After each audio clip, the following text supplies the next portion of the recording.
right? Because Klaus, imagine two tennis balls hitting you.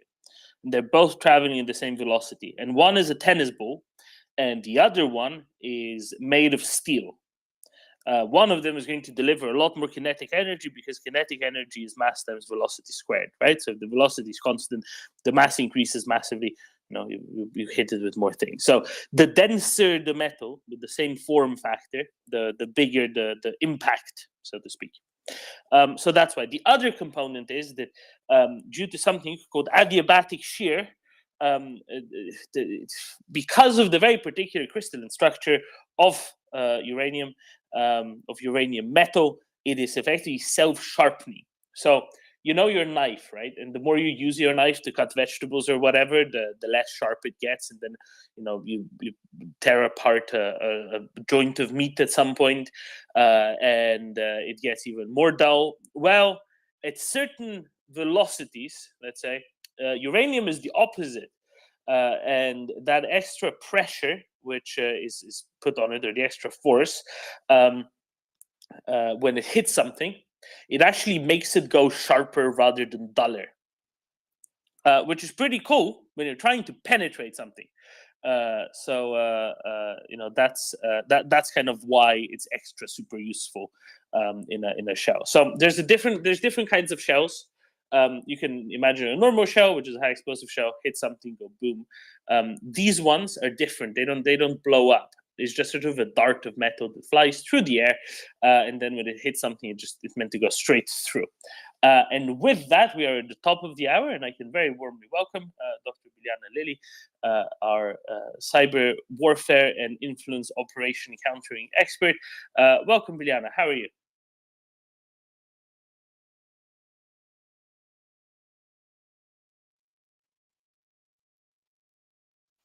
Fingers crossed this works. And everybody should share and retweet and quote tweet the space.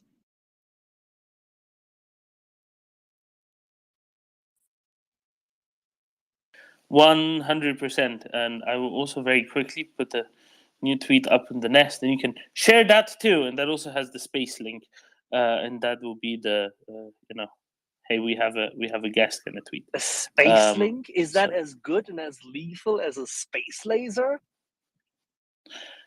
No, it's very different. It's the space laser equivalent of sausages.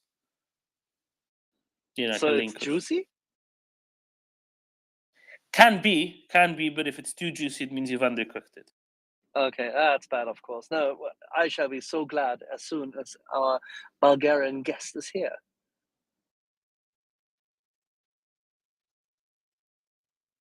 All right, Bilyana, let's try this again. Welcome, Bilyana. How are you? Hi, Domin. I'm happy to be back, and I'm okay, and great to see everyone in here. Excellent. You have a brand new space, completely fresh. That's why it says only 300 people for now, because we crashed about 4 minutes ago, after almost 4 days. So I think the numbers are going to go up and up and up and up and up over the next 2, 3, 4 minutes. Not just because of you, but primarily because of you. So what are we talking about today? That's a great question, and I think we'll slightly modify the subtitle for the future segments. But I would love to outline briefly what this segment will be about and what I think I'll cover maybe over the next, let's say, several months with different colleagues and friends of ours. So we'll call it Bilyana's Battlefield Hour. I love the title, but the subtitle will probably modify it to cyber, technology, and influence operations. And I would love to focus on those three aspects because, first of all, I want to cover Russia's state-sponsored malicious activities in the information space. And those, based on traditional Russian military doctrine, include two main types of operations. Those are cyber operations. They include disruptive operations, espionage campaigns, and others. And the other aspect is, or the other types of activities are influence operations. And those cover strategic messaging, malinformation, misinformation, disinformation, and propaganda. And we can elaborate on the definitions and the semantic differences here. But also, I would love to cover some of the technologies that are currently being deployed in the war in Ukraine, because they are at times the conduits or the facilitators of these Russian state-sponsored activities. And in addition to that, we've often discussed with you, Domen, that Russia doesn't conduct cyber operations or influence operations in a vacuum. And those operations are usually conducted in combination with other activities for maximum effects that the Russian government also has either initiated or sponsored in some way. And those activities in Ukraine and in other countries could range from an attempted coup against a political leader, political figure, or assassinations or explosions, even as we know in the Czech Republic and Bulgaria and other places. So I want to make sure that we cover the information space and the malicious activities in the information space, but at times we'll also cover the related activities that the Russian government is behind, that it initiated to achieve the same objectives. So this will basically be, this is an overview of the segment. And with regards to cyber operations, the types of activities I want to cover here, we can primarily categorize them in two groups. Those are, one of them is disruptive cyber operations, which would include wiper malware, ransomware, and DDoS attacks, and then operations that are conducted primarily for espionage purposes. And those would include data collection from military targets as well as government targets.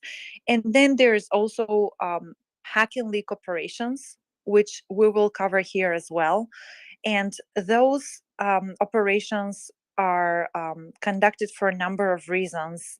And typically the objective primarily is to exert some sort of influence to, for example, discredit individuals or organizations, as in the Russian DNC leak in 2016. But we also have hack and leak operations against Ukrainian figures and European figures, for example, that have supported Ukraine and supported Western aid for Ukraine as well. And then with regards to influence operations, so we throw this term a lot, and Dom and you and I even discussed it yesterday, like what does that mean? So different scholars, you'll get different definitions, and you'll get as many definitions as scholars that you ask. But I would say influence operations, specifically in the reports that I've recently read, pertain primarily to some sort of either misinformation, disinformation, or malinformation narrative that's being spread. The Russian military elite sometimes uses the term strategic messaging, which is yet another term to throw. Sometimes we use strategic communications as a term. So you'll see a lot of these terms probably in different reports. And some of the differences are, for example, disinformation, I think, is the main term that we should cover here and make sure that we understand, because disinformation is the deliberate creation and sharing of information that contains some fake information in it. So a disinformation narrative could contain accurate information. There could be facts that are accurate, but a part of it must be false. And the person or the entity or the agency that is spreading the information must know and consciously know that there's fake information in the narrative or fake parts of the narrative, and must be deliberately spreading that information, knowing that there are fake elements in it. Then the other term misinformation that some have used is the inadvertent sharing of false information. So a piece of the information is false, but the agency or the agent that spreads the information doesn't necessarily deliberately spread it. And then we have, of course, propaganda, which is another term that's often used, and that's typically biased information. So the information is not necessarily fake, but it's definitely presented in a biased way. And then malinformation is another term I've encountered at times, which is usually the information that's being released is not necessarily fake, but it is released intentionally. And it could still harm the individual because it may be sensitive information, for example. So those are the types of terms that we will use on this segment. And we'll talk also with regards to technology. That's the final category of discussions that I would like us to have on this segment.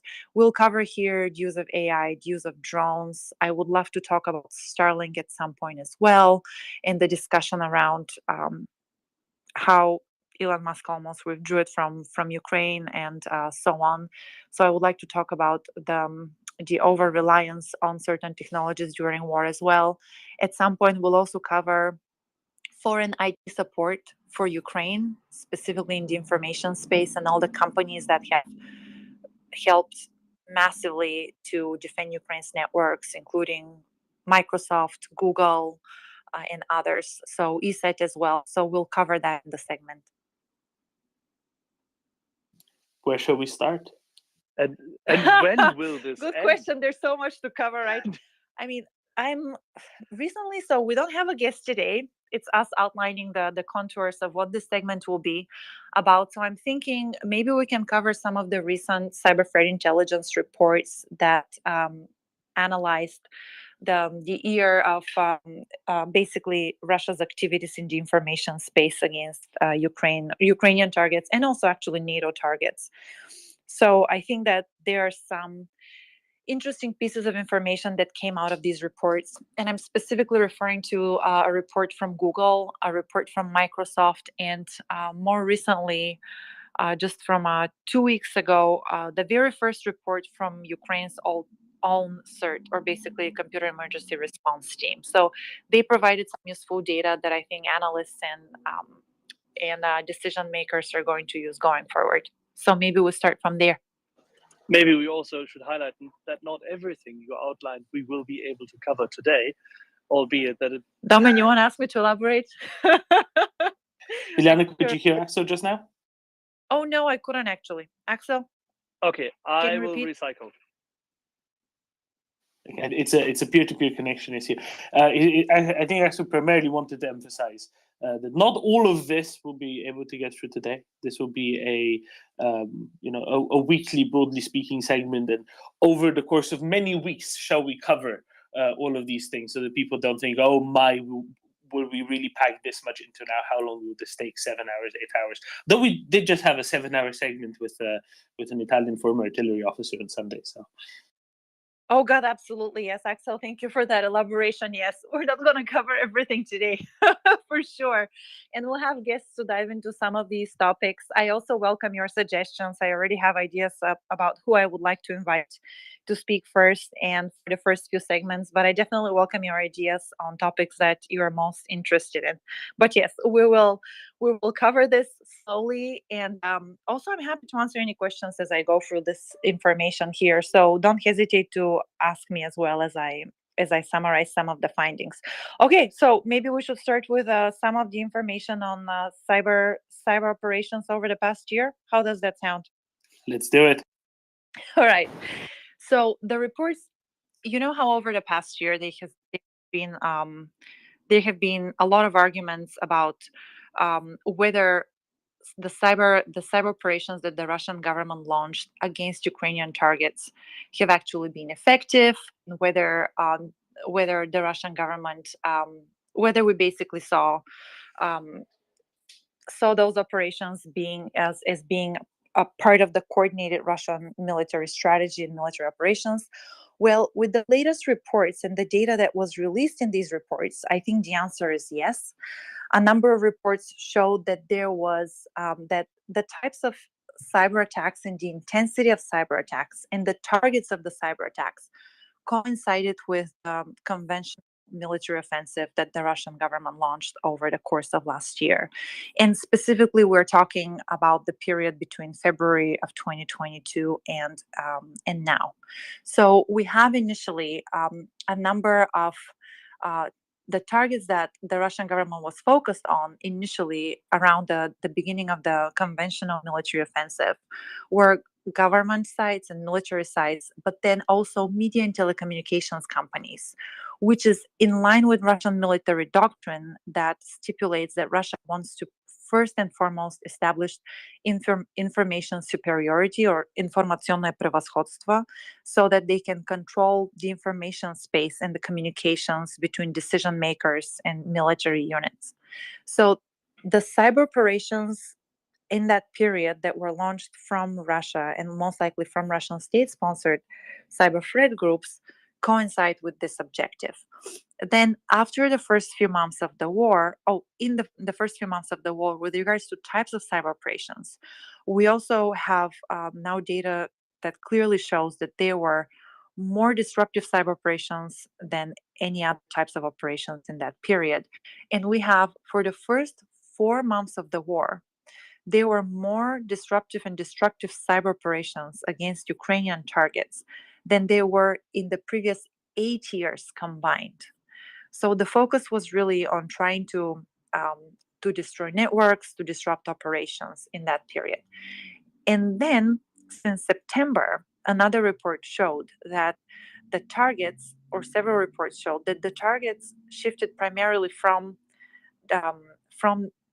telecommunications, media, and government to the energy sector, which also coincides with the series of missile strikes that the Russian government launched against the energy sector in Ukraine.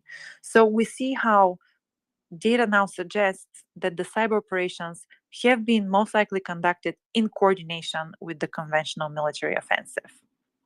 And then with regards to also some of the numbers that we also have the Ukrainian CERT report published about 2 weeks ago, or actually maybe even last week. I have to check exactly, but basically within the past 20 days, also gave some very specific numbers about the number of cyber incidents that Ukraine's CERT itself handled. And they, for example, said that, or they wrote in the report that they have manually handled 2,194 incidents over the course of last year. And I actually reached out to Victor Zhora to understand this better, because it wasn't clear to me, okay, if you've manually handled that number of attacks, like how many attacks have you handled through automated processes primarily? And Victor gave me the number 7,000. So this number, I don't think is in the report, but Ukraine's CERT is going to shift its communication strategy and discuss this larger number, because I actually think it's quite a significant number. But just Ukraine's CERT handled 7,000 cyber incidents last year, which is a significant increase from previous years.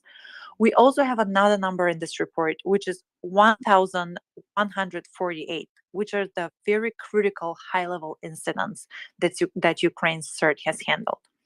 And in that report, it's on their website, and it's also in English, by the way, so I strongly recommend it for our English-speaking audience, if that's interested in this, to look at the report.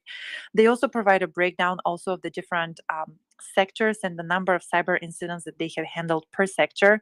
And the breakdown also mirrors the cyber threat intelligence statistics from other reports from Western IT companies that also show that the government and military targets have been the primary targets, and then we have the energy sector, the telecommunications and media sector, and so on. So those are some very helpful reports we've seen lately. Another interesting statistic, or at least a statistic that caught my attention, was from, I believe this was from the Google report that was also published a few weeks ago, that showed that phishing campaigns against Ukrainian targets in 2022 increased to 250% from a baseline from 2020. And also, interestingly, phishing campaigns against NATO targets, that are basically countries that are supporting Ukraine, increased to 300%, which would suggest that the Russian government is very interested in trying to eavesdrop on our military and political deliberations in support of Ukraine, and it's most likely trying to disrupt them. And those are also actually arguments that would be backed up by the types of influence operations that we're seeing through Russia's traditional and more recent conduits of information or influence operations. But those will be kind of, this will be an overview of the cyber operations that we have seen lately. What does that tell us, Bilyana?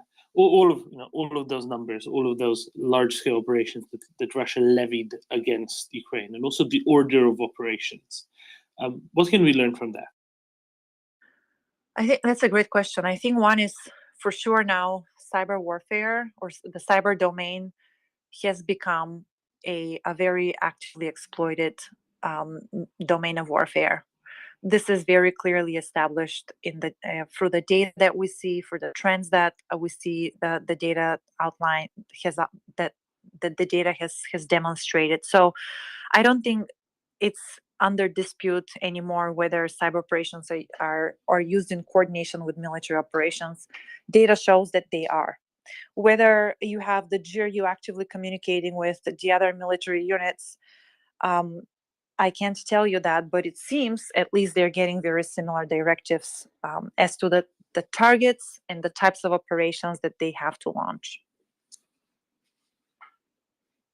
Now, and when you say it's no longer in doubt, what was the hypothesis previously?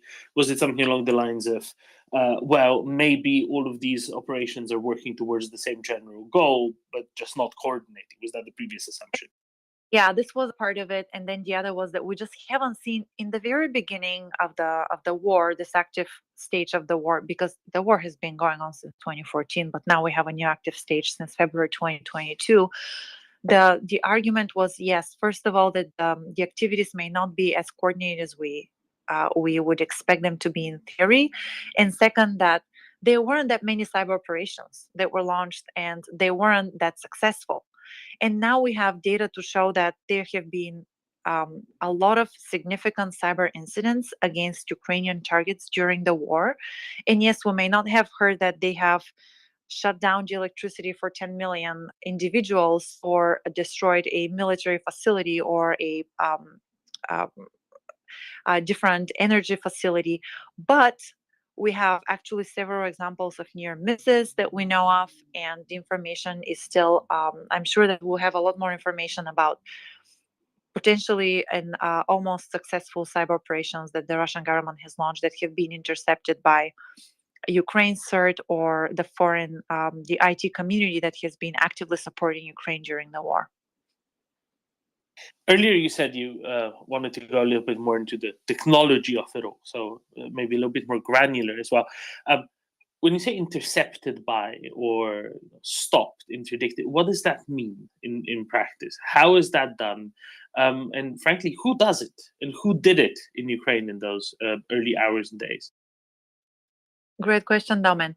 So we have several cyber threat intelligence companies and incident response companies that have that collect telemetry on the ground in Ukraine and have been actively working with Ukrainian government and different Ukrainian stakeholders, and they're basically monitoring the networks. And whenever they detect malware or malicious activities happening on the network, or when they detect a breach or intrusion, they act to mitigate the consequences of that intrusion, to clean the networks from the malware and to limit the scope of the particular malware and its effects.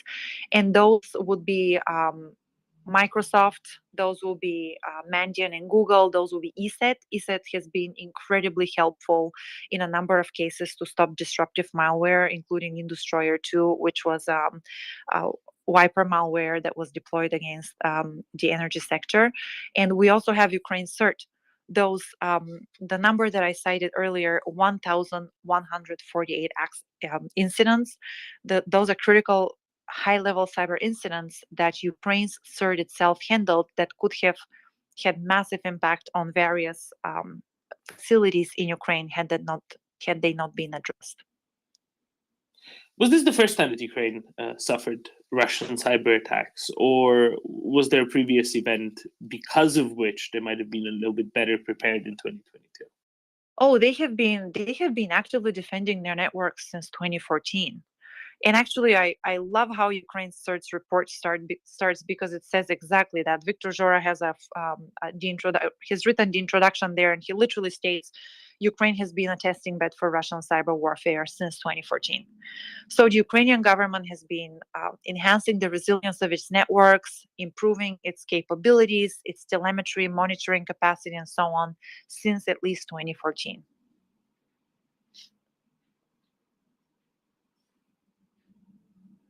How alone was Ukraine in all of this? And who helped from the outside?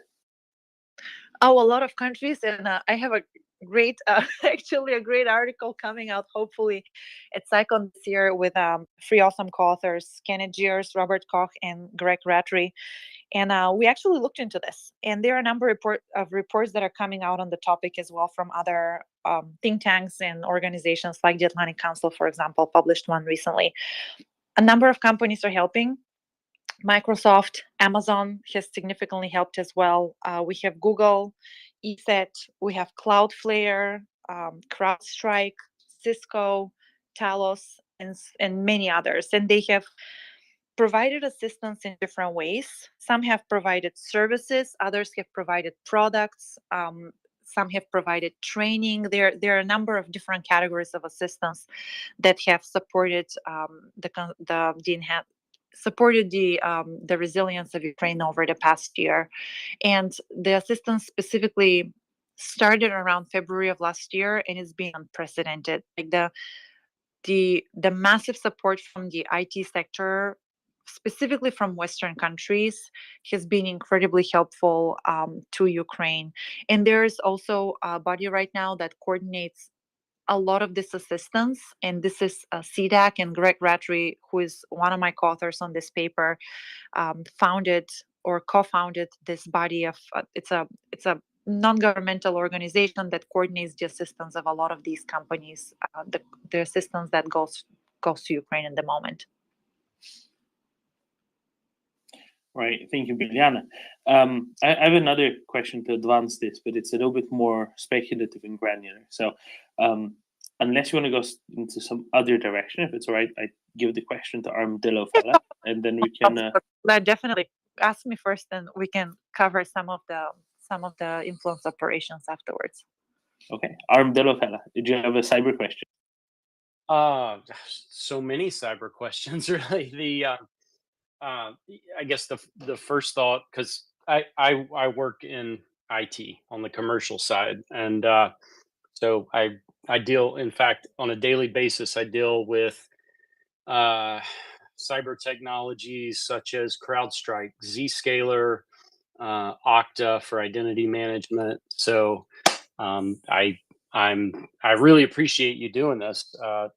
Thing number one, and it's a great discussion, which so many people don't know enough about or don't understand. Like they don't understand why multi-factor authentication is so important, or they don't understand the importance of maybe you want to have a password manager instead of just trying to remember and have the same password for every logon that you use everywhere, things like that. So number one, I really appreciate this.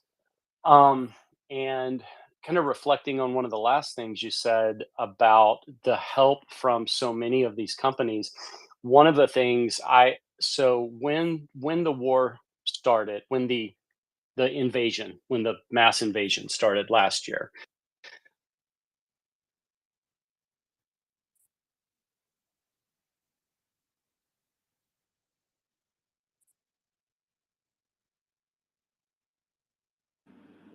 and actually it was very helpful that Cisco stopped selling equipment into Russia, because even though the Swiss multinational was still operating there, it got more difficult very quickly to support the business function in Russia, because they couldn't get the Cisco equipment. So hats off to the companies doing that. And really the question, probably the biggest question on my mind, we could go into any of those areas that you want to talk about. But as far as debunking disinformation, I think that's where I can give you one example that I see. I've seen it a few times. One of the things I look for every day, and it's a bit of a grim statistic, but I look to see what does the Ukrainian Ministry of Defense report in terms of, their reports on Russian casualties and Russian equipment losses and so forth, right? So I look for that every day, and some from time to time I'll comment on that, what have you. And then I see people come back and say things like, well, Ukraine has lost more soldiers than Russia has. And of course, they have nothing to cite this with. But in terms of debunking that sort of disinformation, um, how do you, I mean, do you do that? Do you recommend that people try to do that? Should we ignore the idiots out there, or should we point out things like, or just say, look, what's your source, or what are your thoughts on that? Excellent questions, and thank you so much for the overview. We'll go into influence operations and debunking in a second, but with regards to quickly how to respond, I think all of the above. Yes, ask the particular uh, proliferator of the information, ask them about the source, engage with them, but also if this doesn't work, refer them to an actual credible source that debunks that narrative. There are a number of ways through which you could effectively address a disinformation narrative, or engage with an influencer or a person spreading disinformation. And some of them, yes, are to directly address them. But an even more effective way, and I'm actually just learning about this tool, is something that Limbic, which is a startup at the moment, has come up with, and it is to try to understand what narratives are most credible and believable, and what narratives are most likely to go viral before they go viral, and then try to curb their spread then and there, before they have spread to millions of users and have impacted behavior and the beliefs. So I think the earlier we can identify a believable narrative, credible believable narrative, before it goes viral, the better. And this is, I would say, probably one of the most effective ways to address any sort of disinformation or malinformation or misinformation. And in addition to that, of course, you have this multi-layered process where you also have some of the social media companies, specifically the Western ones, monitoring and identifying malicious accounts or inauthentic accounts on their platform, and then taking them down while they're spreading disinformation.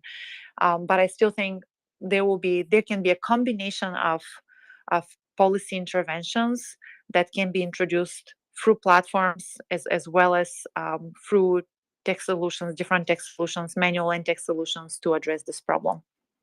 And on another point, I wanted to make this point, and probably at some point we'll just ask Zach, the CEO of Limbic, to come and talk to us, so he'll tell us a little more about the tool. But another point that you raised that was really important was about the IT support in different companies that are in Ukraine, and also how some of these companies have left Russia and have basically ceased their operations and their business in Russia, despite the fact that this has cost them. A lot of companies have left Russia, and that's really commendable. More than 1,500, I believe, at this point. Yale has a really good index tracking that. But there are also certain companies, and I learned this through the research on different companies that are supporting Ukraine. There are certain companies, and I can't name names because I'm not sure how sensitive this information is yet, but I can at least tell you about the trend. Some companies, some Western IT companies, are still doing business in Russia. But if before you judge them, pay very careful attention to who their clients are, because some companies are actually still in Russia to support the activists that are protesting against the Kremlin, that are organizing against the Kremlin in different ways. So before you judge a company, carefully look at exactly the types of operations that they are still maintaining and supporting in Russia. That'll be my comment on this point. Thank you. Thank you, Bilyana. Right. One more thing on cyber. let's talk about some very practical, very physical effect that cyber attacks can have. Because this is something I've been thinking about for a little bit, and specifically the cyber attacks on telecom infrastructure, but especially energy infrastructure. Right, electricity grids are, let's call it, somewhat vulnerable. Modern electricity grids are quite vulnerable to this, at least in principle. Right, if there aren't appropriate protection measures taken. So what I can look at is, if the Russians had been successful with taking down the Ukrainian electricity generation and transmission infrastructure through cyber means, they wouldn't have had needed to expend what has now been over 1,000 cruise missiles to try to hit Ukrainian electrical infrastructure with. If anything, they would have been a lot more effective and efficient at taking down larger swaths of it at a time, if they could get through cyber means. And they could have been using all of those cruise missiles on hitting actual military targets. So the fact that Ukraine has defended itself against these attacks on cyber attacks on critical infrastructure has some very, very concrete effects on the conduct of the kinetic war. Any comments? Great point, Domen. I would agree with that stipulation, and I also think that also ties into this observation that was also made in I believe it was the Microsoft report that I recently read and I referenced earlier, that it seems like the Russian government has been developing code reactively. Like, it doesn't have a repository of wiper malware, or at least not anymore, that it is strategically deploying, but it is actively or reactively developing code and deploying code based on the needs of the war and the stages of the war. So initially there was also this discussion about whether, and there actually still is this discussion, whether the Russians have a stash of malware and they're keeping some of the infrastructure to deploy at a point of military escalation in the war for maximum effect.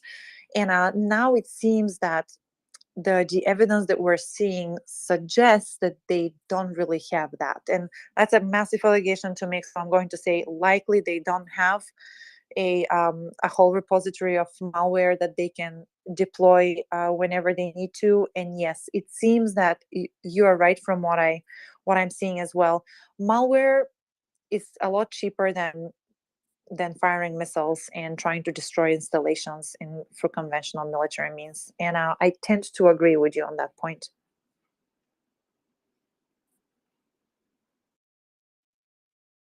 It's a what if, right? It's an alternate history scenario, basically. What if they were able to have done this? How much of an effect it would really have had, especially in those I won't call them panicked, but certainly less than perfectly organized early hours, early days. If there wasn't any electricity in Ukraine for the first week, I think it would have developed very differently. And it just speaks to the importance of having defenses up, having defenses prepared, but also knowing what to do and having those skills and having the ability to respond quickly, both within Ukraine as well as other partners externally that you mentioned. And I think it really goes underappreciated, and maybe this is a good example that can really contextualize it to those who might think, oh, cyber, what does that really affect? So what if you can't use credit cards for a few days? But it's a whole lot more than that. Absolutely agree. Do you want to briefly touch upon what types of cyber operations we're likely to see in the future in Ukraine? Absolutely. So I found this really interesting in one of the reports. That was the Microsoft report again. The analysts stipulated that what they have been seeing is that Russia is, or Russian state-sponsored threat groups have started to preposition malware in Ukraine's networks again, and specifically destructive malware, like the type of malware that we saw in the first 4 months of the war. So the argument and the prediction made in the analysis from Microsoft cyber threat intelligence teams is that we may see another renewed destructive campaign basically similar to what we saw in the first months of the war. So we're basically their initial stages of that to suggest that. We'll see whether that will be realized, but that's one of the predictions. Another one is that we're likely to see more hack and leak operations, specifically that target Ukrainian leaders to undermine the leadership of Ukraine, the will to fight of the Ukrainians, but also hack and leak operations against key political and military figures in Western countries that are supporting Ukraine. So that's the typical, the classic example of that is the DNC hack in 2016, when Russian state-sponsored advanced persistent threat actors hacked and leaked information from the Democratic National Committee and the Podesta emails. And John Podesta was Hillary Clinton's chief of staff, and that basically besmirched the reputation of Hillary Clinton and her campaign running for president in 2016. So those are the types of hack and leak operations that we may be expecting in the future. Oh, and a final one that was also mentioned in that report was an increase operations focused on basically espionage campaigns focused on understanding the military and political deliberations regarding support for Ukraine among NATO members. So that would be number 3, I would say.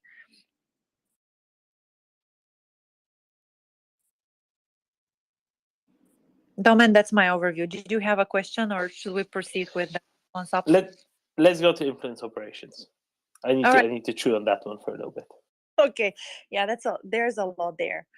So with regards to influence operations, as I already mentioned, this includes disinformation, strategic messaging, misinformation, malinformation, basically information that's being conveyed for the purposes of advancing a Russian objective. And usually the channels we have social media channels, the traditional Western channels that Western companies are also monitoring and actively trying to protect. Those include Facebook, YouTube, and so on. But also we have Telegram being actively used for the spread of influence operations, and also other platforms. We have the traditional Russian media channels, radio. We have local media that some of the local media in Ukraine occupied territories that the Russians have set up. We have local influencers. We have journalists that work on behalf of Russia or basically are peddling Russian influence operations as well. And we have, especially recently, since the beginning of the war, the West has curbed or has definitely impacted some of Russia's traditional channels, like the European Union, for example, banned RT and Sputnik. RT closed its offices in the United States. We have a number of social media companies, especially Western companies, downgrading the importance of and restricting the reach of Russian state media outlets. But the Russian government has definitely adjusted. It's using now a lot more its embassies, public figures to spread influence operations. It's also using Russian diaspora, and specifically diaspora groups in different European countries. And we also have a number of Russian traditional state-sponsored media channels picking up a lot more viewers in the so-called global south, like in Africa, in Latin America, and Asia, in basically countries that haven't restricted Russian state-sponsored media. And we have, for example, RT, which is the Russian traditional state-sponsored media. RT in Arabic has picked up a lot more viewers. It's more than 80 million people that are watching RT today in Arabic. We also have RT Spanish in Latin America, with it's basically grown, and it's reaching a lot of people in Latin America. Also, reaching more audiences through Facebook and Twitter in Latin America. So we have those definitely spreading as conduits of influence of the Russian government and as channels of Russia's position in the global south. And another interesting point to make here is it seems that there are 4 different target audiences of Russia's influence operations at the moment. So we have one of them is Russia's domestic audiences, and the goal there is to maintain support for Russia's war in Ukraine. Then we have The audience is in Ukraine, and the goal there is to undermine Ukraine's leadership, intimidate the local population, and erode their will to fight. And then we have non-Ukrainian, non-Russian audiences, and they split into the Western audiences, or the audiences primarily of NATO member states that are supporting Ukraine at the moment. And the goal there is to erode support and amplify divisions between, and you know that in different countries there is some opposition to the support in Ukraine. So the goal of Russia's influence operations in these countries is for all channels possible and all means possible to erode support for Ukraine. And then the fourth group and the fourth audience or target of Russia's influence operations is the audience in the global south, which is, as I mentioned, Latin America, Africa, and Asia. And the goal there seems to be, so they're usually I watch some RT in Arabic and RT in Spanish, and they're basically just rebroadcasting already produced videos from RT in Russian, and they're just translating them in the local languages. So you have a lot of, you have the documentaries about the Wagner Group and Ukrainians being Nazis and Ukraine not having the right to exist. Of course, it's all fake narratives and it's awful narratives, but you have those same videos being basically just translated for those audiences. And the goal in the global south seems to be to erode the US reputation in those countries and increase the support for the Russian government and for the Russian position and for the war in Ukraine. And also try to maintain the already existing alliances that Russia has at the moment. So I would say this will be an overview of the influence operations, and I'm happy to go in depth on any of these points.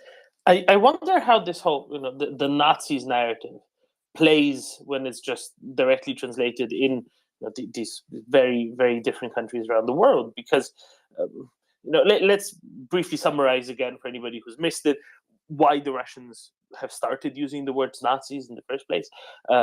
Before the Second World War, the Soviet propaganda used the word white to mean anyone who's the enemy of Moscow. Right, so when there were the gates of Warsaw, they were fighting the White Poles, even though the Poles definitely weren't Tsarists. In 1939, when the Red Army invaded Finland, they were fighting, quote unquote, the White Finns in their propaganda, even though the Finns clearly didn't want the Romanov dynasty back.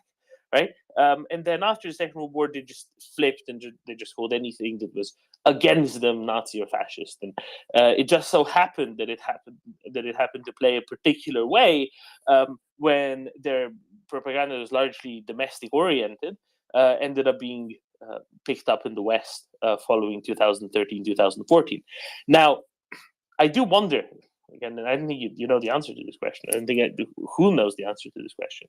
How that plays then in these very different places around the world, what do they project on it? Because we know that Russians don't project, anti-Semitic totalitarians or Nazis. They project the enemies of Russia, right? The enemies of in the Second World War, which started in 1941. What do people around the world project onto this, or do they actually read it the way that it should be read, which is, well, they're against Russia, they're enemies of Russia, and maybe have a much more honest, much more realistic reading when they're confronted with this particular propaganda? It's a great question, Domen. So as we know, the Russian government and state-sponsored channels for all sorts of information operations, they tend to tailor their message based on the particular audience.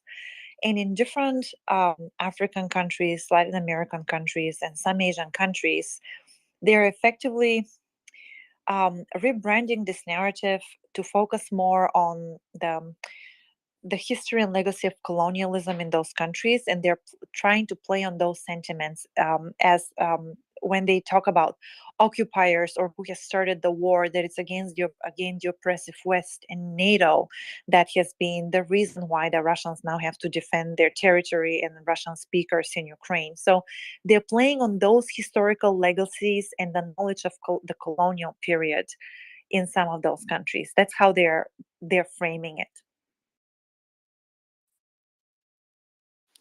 How much of this is reliant on fuzzy feelings that various, let's say, anti-colonial activists and political parties political movements still have for the Soviet Union that all gets projected up on Russia rather than actually projected onto, say, the Soviet Union. Without that legacy, could this have ever really played? It's a great question. I don't know. It's talking about the counterfactual. Probably they would have come up with another grievance to exploit. But I think the historical legacies that currently exist and we currently have all over the world, there's always some sort of historical grievance that the Russians can exploit and link to the narrative in Ukraine at the moment. Let's get closer to home, right? Or at least at the very least closer to Ukraine, to Moldova. Right? Russians have tried very, very specific, very extensive influence operations in Moldova. Actually, here on the space, about 5 hours ago, we went through them with Ivana Stradna and Peter Duran. They have this wonderful new article in the New York Post about what the West should do to be decisive and decisively stand up against Russian attempts to stage coups in countries like Moldova and change their democratic governance, not to mention the government itself. What can we do on, let's say, a softer scale to counter Kremlin's disinformation, Kremlin's propaganda, Kremlin's influence operations at large in countries like Moldova, or even EU countries like, dare I say, Bulgaria? Oh, dare you? Yes, definitely say Bulgaria. There's a lot to discuss there. Again, a multi-layered approach. And I haven't read the article that Ivana and Peter have published. I will read it later. I'm sure it's excellent. And we've discussed this before. Building civil resilience is probably my number one recommendation and always will be my number one recommendation. It takes time, but it is very necessary to build our media literacy, the media literacy of our societies, to teach them what credible sources of information are, to teach them what disinformation is, to teach them how to critically assess an article when they read it. All of this is very important for the ability of citizens of different countries, specifically countries that are close to Russia and have historical legacies of ties with the with communism and are in this region and still not only have historical legacies but also active ties with Russia in one way or another.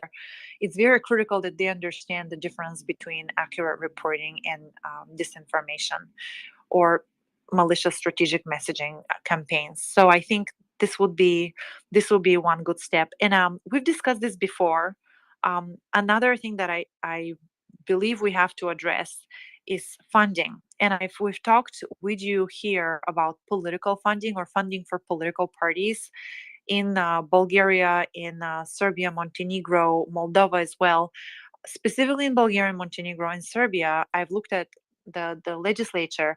It doesn't require, or domestic laws do not require political parties to disclose the sources of their funding, which is very problematic. I think if that law is to be changed, we may be able to see funding coming from Russian sources. And if we stop that funding, we're likely to stop a major channel of influence. Another very significant, another aspect that I would be, I think would be helpful is to also look at funding for different NGOs, cultural centers, as well as religious institutions. And you and I have discussed this. The Russian Orthodox Church is very influential. It is basically in line with the policy of the government, military and political reforms as well. And we also know in Serbia, in Montenegro, the Orthodox churches are very influential as well and have ties with Russia. So understanding those ties, the connections and the influences of the religious bodies across those countries is also, I believe, very important for our ability to prevent influence operations and just interference from Russia. And interesting that you mentioned Moldova. I think we've discussed the attempted coup and the sharing of information between the Ukrainian government and the Moldovan government in that respect. A few weeks ago, you sent me a really interesting video that I finally watched, which was about one of the protests. It covered one of the protests in Moldova. And I don't know if you covered this on the segment, but we discussed it with you, I believe, on Signal, that one of the protesters that was interviewed was most likely Russian. He spoke Russian. He said he wasn't from Moldova, and he was most likely sent from Russia to be a part of the protests and instigate the protests against the Moldovan government a few weeks ago, which is another demonstration of Russia's interference in domestic affairs. And this is not the first time. If this is true, this is not the first time when the Russian government has sponsored Russians and so-called like paid activists to go in and pretend to actually be concerned citizens and protest one way or another for a particular cause to cause disruption in a country. We have those examples in Estonia. We have those examples in Bulgaria. We have those examples in Montenegro in 2017, as well as in Russia itself. So it's a tactic that the Russian government has tested and tried in different places. And I wouldn't be surprised at all if this was an actual Russian that was sent from Russia and paid to go and protest in Moldova. How did his Russian sound to you? It sounded Russian, but I'm not able to identify the region. Are you aiming at something like, was he from St. Petersburg or? No, just it sounded Russian. You know, and you're properly fluent in Russian, unlike myself, right? So I thought I'd check with you. But he sounded Russian to me as well. He didn't sound like someone who also spoke another language.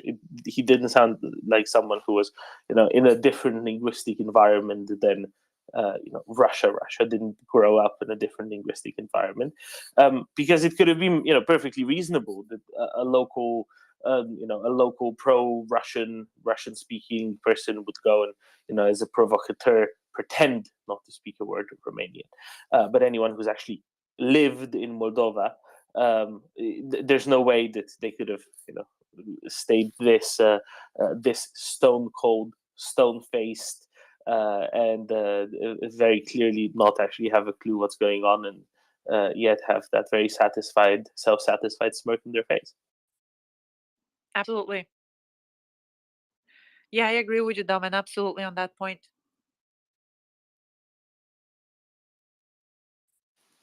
One thing that I find quite fascinating is, we talk a lot about what Russians do, what we have to defend against. I think that everybody collectively, and then from decision makers to those defending democracy in the West, have to be quite happy with and kind of say, okay, we're actually doing something good. We just need to do even better and maintain this, as opposed to, oh no, we're completely unprepared. I think what can be evidenced is, Russia kind of thought it had all of Europe, where it actually had Moldova, and thought that it had Moldova actually completely in its pocket, right? Russians seem to very consistently overestimate the efficacy of their measures and overestimate their own abilities. And I think with that, we have to be quite happy. And we have to say, okay, we're actually doing reasonably well. We just have to and can do way better still. Some positive reinforcement is sometimes worthwhile. I agree. We've done a lot, and we have been effective at curbing some of Russia's interference. But I wouldn't be complacent, because there were several near misses. So by definition, Russia's operations are covert and overt, and it is very hard to assess their efficacy with accuracy and precision and methodological rigor. But the one example that quickly jumps at me, that's like, oh my God, we could have miserably failed in that case, was the 2017 coup against Montenegro's prime minister, who was just elected. Because if you recall, and you probably recall, there were two Russian military officers, GRU officers, that sponsored a coup. They paid for 30 guns to be used during the protests, and they were working with a Serbian who then worked with a Montenegrin. And the coup failed only because the Montenegrin, 2 hours before they started, 2 hours before they were supposed to start with the coup and the offensive, basically, against and storm the parliament building, the Montenegrin had a change of heart, and he went to law enforcement, basically to the police, and told them about the plan. So had he not done that, I am not sure, Domin, what would have happened, but they were ready to assassinate the prime minister. That's not that would have been quite a victory in Montenegro. I don't know if he was elected, and he was elected on the platform. And just to remind our audience, this was at the time when Montenegro was still not a NATO member. And a part of the running campaign of the prime minister was that Montenegro will become a NATO member. And he won, and NATO a few months later became a NATO member. But had he been assassinated, I don't know if Montenegro would have accepted NATO membership and would have become a part of NATO. It probably, if not, at least there would have been a delay in that because of the coup. There would have been a disruption in that process, I think. There certainly would have been a disruption in other countries trusting Montenegro's accession as well, right? That'd be the additional component there. Had it. Are we sure that he was Montenegrin? I heard there was it was at least intimated that he and his crew were essentially skiptars. I think he was, from what I have read, and I looked at congressional testimonies as well on this, it was that there were two GRU officers, they worked with a Serb, and then the Serb worked with a Montenegrin. So I believe the person was actually from Montenegro. Yes, Axel. Okay.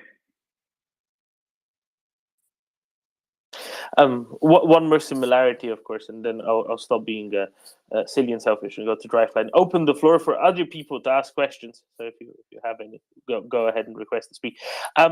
One parallel that I think we need to point out between the purported planned coup in Moldova and the planned coup in Montenegro, the failed coup in Montenegro in 2017, is some of the main executors of the plan were to be from Serbia, were to come from Serbia, which, let's put it this, is something of a Russian Trojan horse in the Balkans. Oh yeah, Domen, that's a good point. There are certain segments of the population in Serbia as well as in Bulgaria, Moldova, as we covered, that are still very pro-Russian, and we've talked about this here as well. They include people in the intelligence services, in the political leadership, and other influential groups that definitely are pro-Russian, and some of them have been taught in Russia. They have active ties with the Russian government. We have documented relationships between them and Russian officials. That also pertains to the media and some local media outlets, and that's one of the reasons why, and also cultural institutions and religious institutions and so on. But specifically the media, that's also one of the reasons why in some cases the Russian government doesn't even need to establish local versions of RT in the particular language, because the local population that's pro-Russian speaks Russian, and they can already watch Russian TV. They have access to Russian TV and Russian radio. And also in addition to that, there are enough pro-Russian local journalists that would cover Russia's perspective in their work anyway, so the Russian government doesn't really need to set up separate channels. And especially in Moldova, with the cable TV market being incredibly, let's say, Russia heavy, that makes it even so much easier. Far too easy. Don't disagree. Happy to take questions. If Domen, you want to open it up to Dryfly, I see his hand has been up for a while. Excellent. Dryfly, please. Hello, got a couple questions for you. The first one is, we've talked a lot about what the Russians are doing offensively. What do you see, if you could talk about it, you see Ukrainians doing offensively in Russia? I mean, this is one area where Ukraine can actually take the fight to Russia without worrying about borders. The other question is, we've seen a lot of chatter from Gherkin and from Prigozhin getting pretty aggressive against the administration, the Kremlin, and yet they're still walking around and breathing air. Do you think that that's a Russian disinfo operation? Do you think they have strong supporters that are protecting them? What are your thoughts about what's going on with those two? And then I'll listen.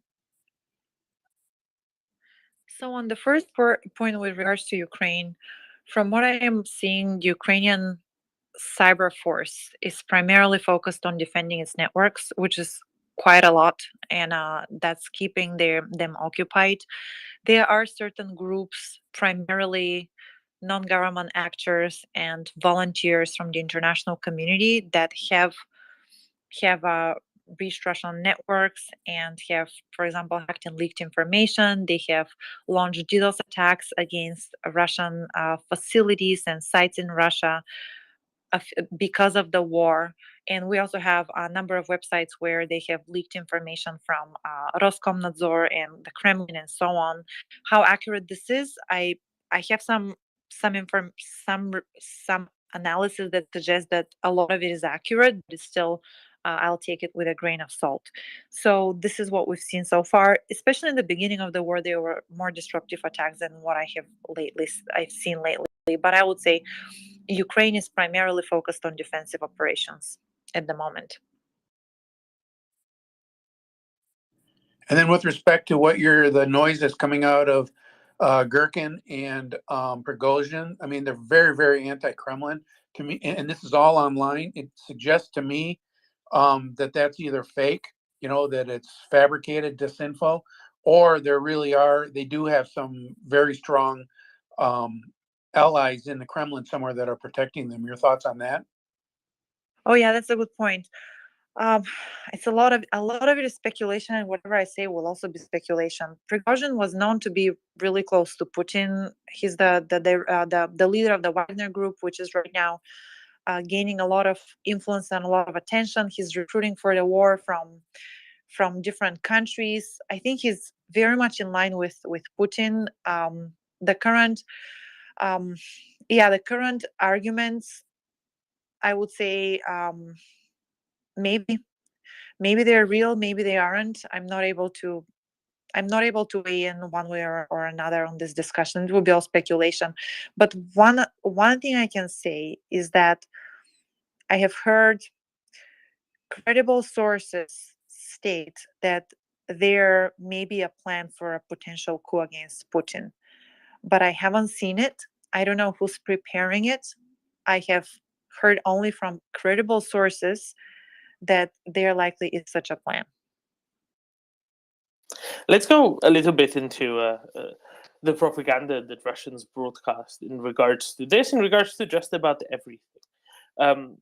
With regards to any event that transpires and might not be entirely positive for the Russians, what the response is. And I'd really love to hear your thoughts on this, because to me it seems as though the propaganda actors, be it Solovyov, Simonian, Skabiev, whomever, they seem to almost operate, completely decentralizedly, putting forward different narratives, different responses, different theories of what happened immediately. So as long as they work in the correct general direction, anything seems to fly. As well as long as they work in the same general direction and provide all of these different narratives, they are quite actively pushing for a truth doesn't matter, facts don't matter, everyone can choose their own their own truth, their own reality. Everybody gets to choose whatever fits them best, and they get to stay, nice and apolitical, and satiated, and don't mind whatever the state, the Russian regime, has in store for them next. There was a good article, Domani, I agree with you, with your observations. There was a very good article. It was actually a perspective, 7 or 8 pages long, if not less, that Chris Paul and Miriam Matthews published a few years ago for the Rand Corporation. And it's called The Fire Hose of Falsehood. And that article became very popular, one of the most popular pieces that Rand has ever published. The article stipulated, and I agree, and basically argued, it applied psychology to the spread of disinformation and argued that not only the quality, but the volume of the narratives that are flooded through the information space matters. So your observation is in line with that argument, that it doesn't matter whether the particular argument makes sense, but the fact that it's flooding the media space, it's flooding the airways, and we're listening to it, it means that it's taking space from the high quality narratives or the accurate information that can reach particular audiences. So the more they flood the information space with all sorts of absurd disinformation narratives, the more they are taking over that space, and they're winning in a way the information space, specifically in Russia, with those narratives, as ludicrous and unbelievable as they sound. And then, on top of that, they always recycle, and we will nuke London, and we will, we might have withdrawn from Kiev, but tomorrow we're going on Warsaw and Berlin. It's very easy to then recycle these and go with whatever warmongering rhetoric they might have to, and that seems to, shall I say, pacify the population. It almost seems as though that is enough of a release valve, a relief valve, so that they can get away with a whole lot of lack of success, with a whole lot of outright failure. Yeah, that's a good point. And this whole battlefield rhetoric is very much in line with Russia's policies that I've been studying also over the past 15 years, and the increase and the focus on patriotic education. So the Russian government has been preparing its population for years and years, and actually it's been funding all sorts of paramilitary movements, youth movements, trainings in high schools, trainings of volunteers of different ages throughout the country. And parts of the training isn't basically military exercises, but also patriotic education covers lessons in history about the Great Patriotic War, and about the Russian Empire and the Russian leadership as being victorious and basically controlling the region, and so on. So all of these narratives fit very well with this whole bellicose rhetoric today of Russia taking over territories that were historically a part of the Soviet Union and the Russian Empire before that. Why did this fly under the radar? Among those who actually make decisions, among those who said, "Oh, Russia's fine, it's China. This is the only real problem that we have to deal with for the next 30 years." Was this not obvious? Why does no one care to watch what Russian propaganda television feeds their domestic audience, and has for, well, at least since about 2005, 2006 was maybe the real big uptick?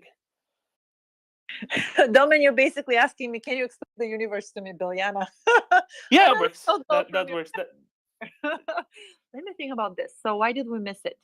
Some of the reasons is lack of resources. Who are we? Like, you mean there are so many stakeholders.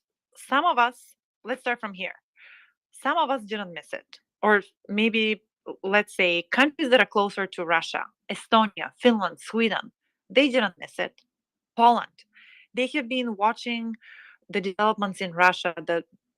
There's a reason why a lot of the scholars and analysts that come to the MriyaReport and comment are from those countries.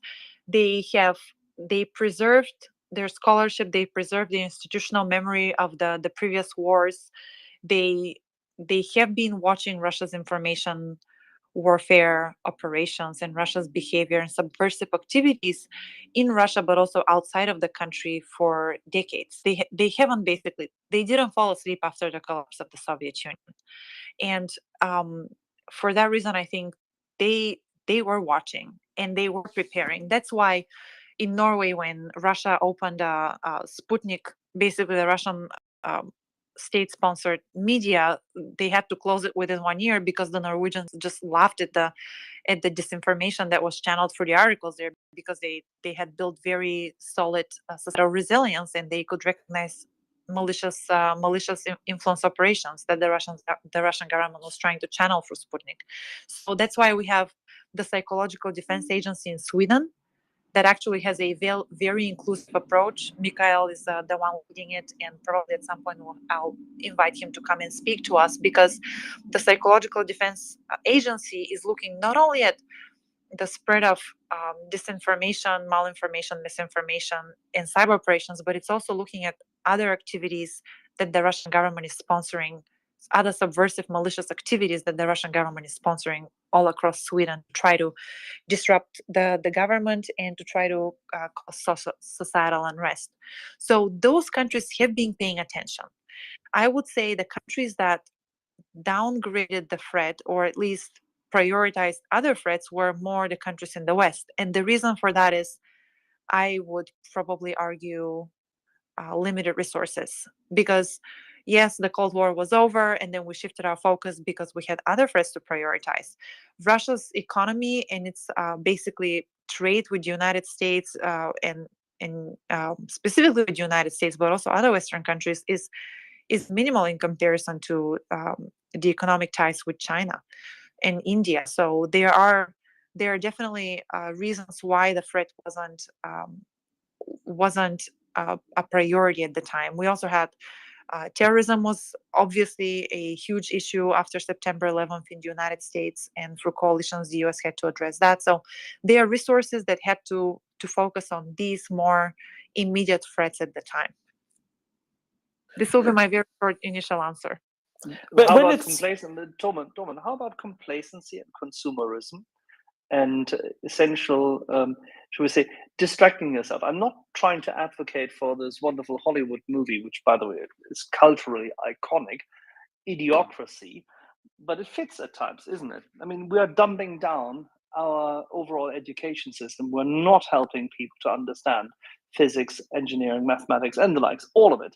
And we're completely turning towards what is a consumerist attitude. We are plakativ, as we would call it in German. We are not under the glue. We're not understanding what makes the glue. We fail to investigate the detail, and we fail to see what really happens. As you just highlighted, Finland, Estonia, Latvia, Lithuania, they do understand it. They get it. Our Ukrainian friends in intelligence get it. It's not difficult to get. You just have to open your eyes. But also, Axel, the US is pretty far from Russia. We still have trouble explaining to the constituency here why the Ukraine war matters to the United States. We're in this blissful isolation, surrounded by oceans, far away from the problem, while the countries that you just listed and then we talked about, they are geographically close to the threat. They're forced to keep their. So yeah, so this is a very important distinction. And yeah, this whole consumerist culture and all these social sentiments you're expressing, I like having, different options in my stores. I like having the ability to, drive a nice car and so on, and have the opportunity for choice and the opportunity to, from time to time, be goofy, not always be intellectual and always serious. I like that, but I understand it has to be with measure, and we have to have a more balanced approach in our education. I totally agree with you. I think the culture here is very dumbed down. I think we have to study more politics, physics. We have to study math more.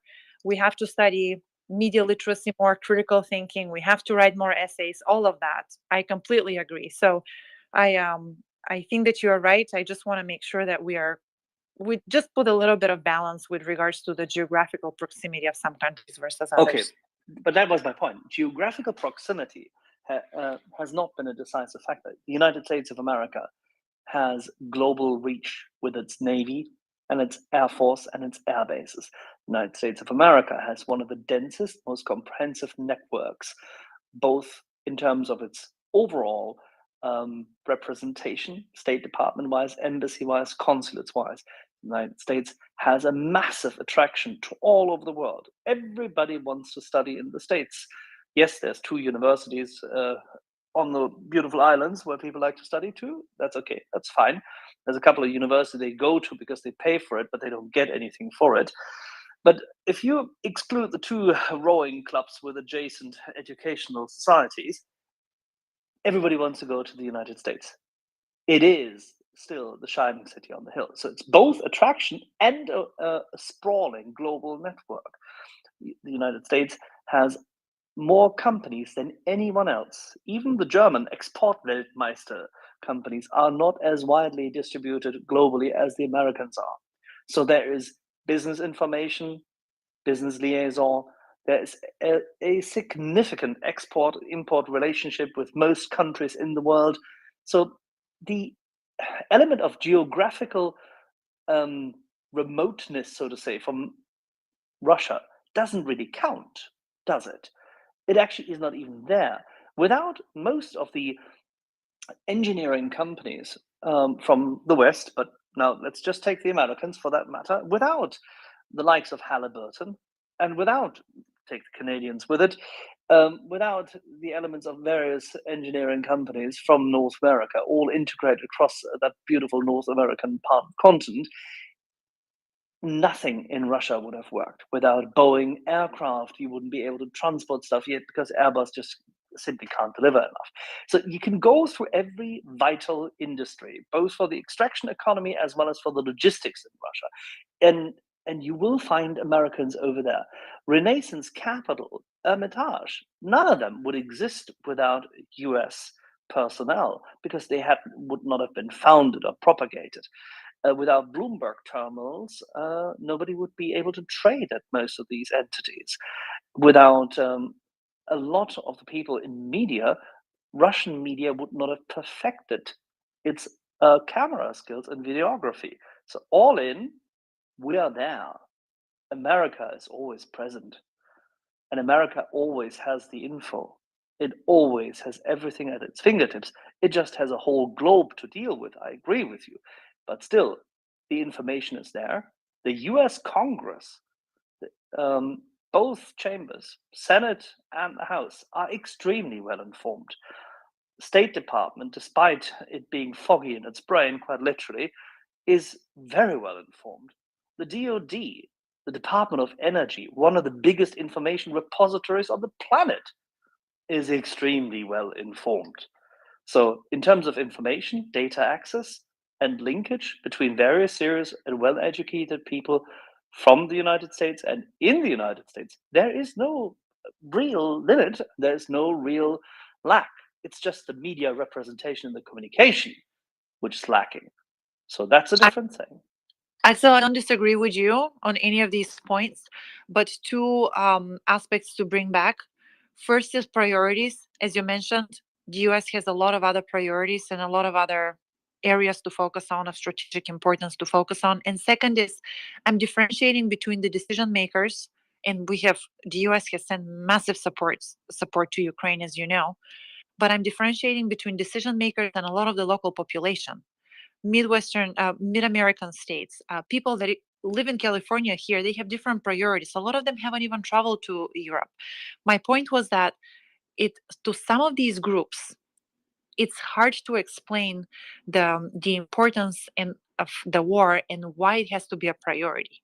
So that's what I'm saying. And I agree with all of your points, but the difference has to be between the different groups, the decision makers and some segments of the constituency. And I don't want to go into domestic politics because that's another No, it's okay. It's okay. But, you know what I mean. I know, but see, again, this is communication. That's communication in media.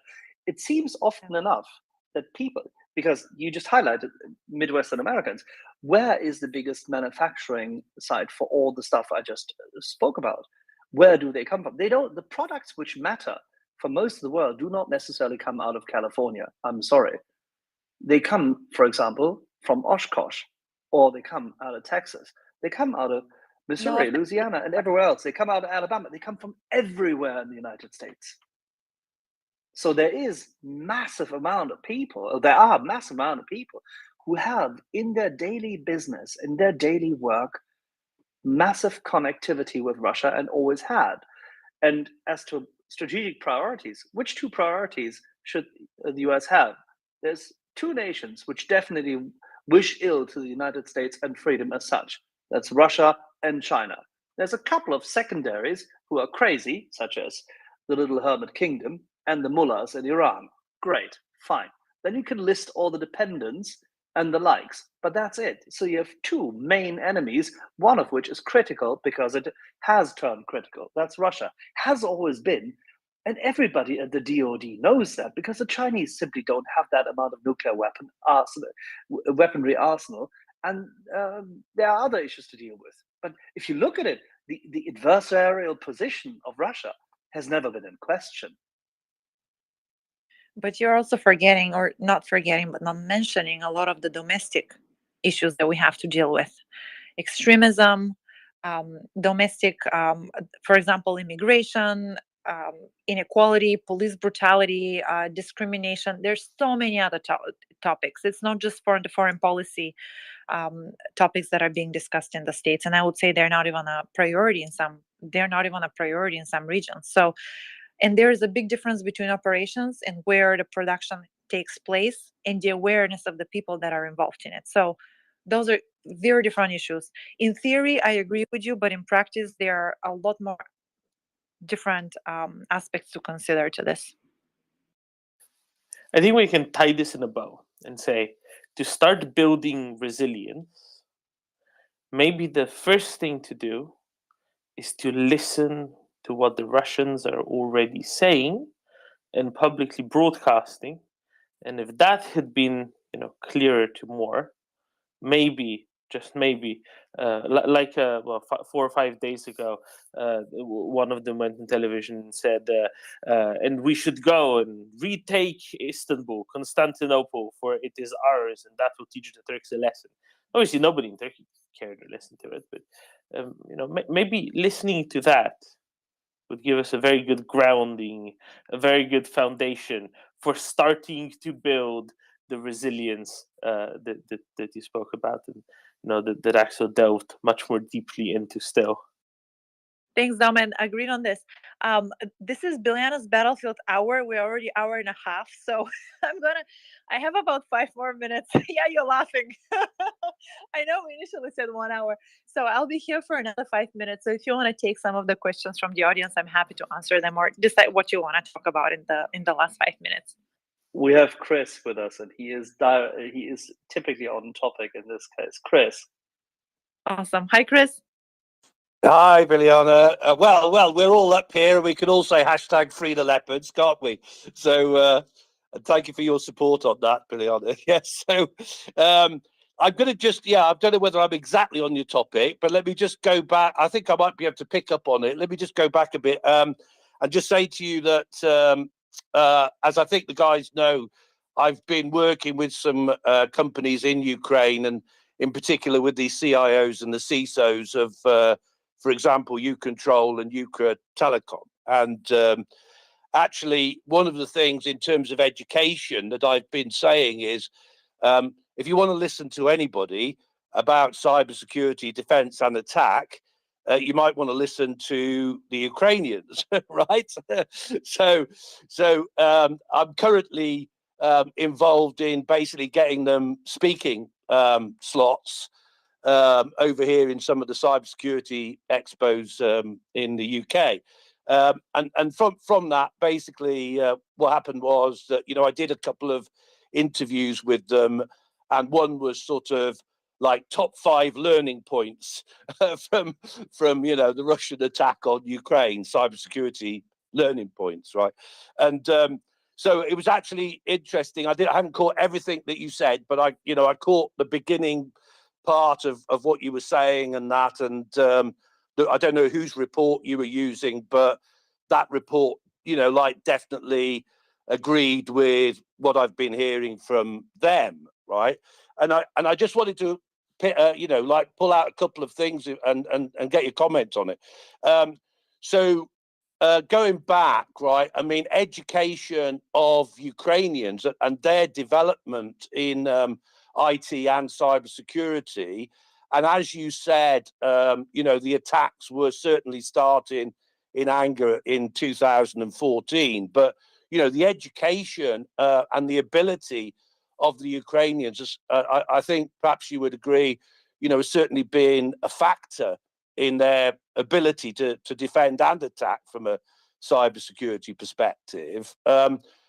And one of the things that they said to me, there were a couple of things that, just maybe of interest to you. So one of the things they said to me was that, what had saved and protected them was the very distributed nature of their internet infrastructure in Ukraine, and the fact that they had moved, decisively towards distributed computing and cloud computing, and that had helped them a lot in terms of defending against Russia. So maybe you would comment on that. And then the other point that I'll just pull out of some of the points was made was that they were saying that that they had learned a lot from creating honeypots and basically watching what the Russians were doing, and watching them messing about with things that they thought were real but weren't actually real. So I'll just make those 2 points since we haven't got much time, and be interested to get your comments.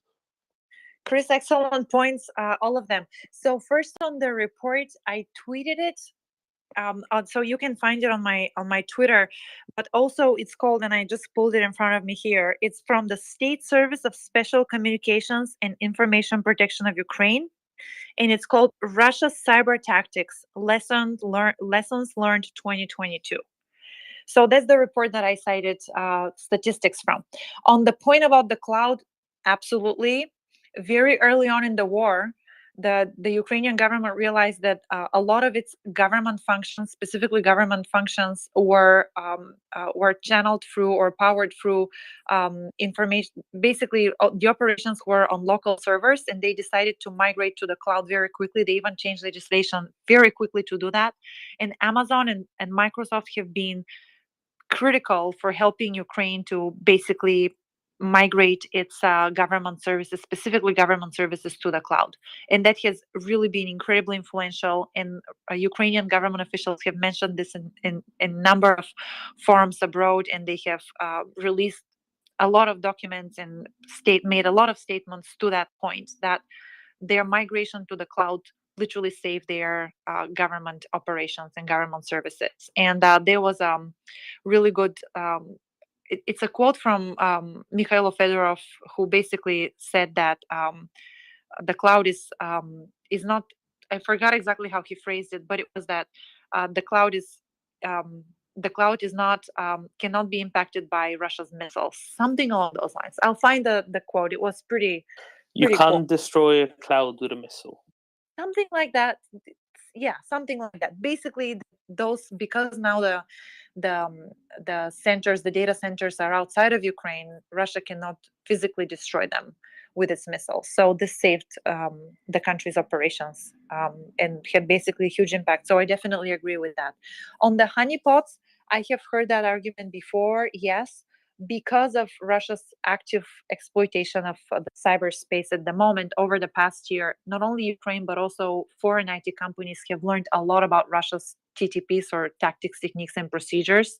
And they have learned and improved their defenses and solutions in Ukraine, but also for their foreign clients. So all of those points are very well made and very accurate. Okay, maybe final thoughts, Domin. I'm sorry that I didn't one last question, Bilyana. Okay, go. What are we doing next week? Because next week you're taking my spot, and who's taking yours? Good question. Yes, so next week we will have Sam Bendit. He's a good friend of mine. He's a excellent researcher at well, I'll totally butcher this. Center for Naval Analysis, I think. And Sam is an expert on drones and AI and technology, and he will tell us about how drones have been used in Ukraine. He's published a lot on that, and we'll also talk about AI and how AI has been employed in the war against Ukraine over the past year. He's an excellent speaker. He knows a lot about this topic. He has been monitoring Russia's policy on AI and developments in this space, and specifically how AI has been applied to Russia's different weapons for years. He didn't start monitoring those topics since the war in Ukraine. He has built his knowledge over the years, and I very much respect his scholarship. He's published widely on the topic, so this will be our first guest next week. Looking forward to it. In no small part because it means I get to do, or I have to do, even less. Good for you, Domen. All right. Well, everyone, this has been a pleasure. And Domen, thanks so much for having me and for talking with me today. And I look forward to next week. Excellent segment. Thank you very much, Bilyana. Everybody, please give a big hand to our guest and actually commensurate speaker and leader of this wonderful regular segment.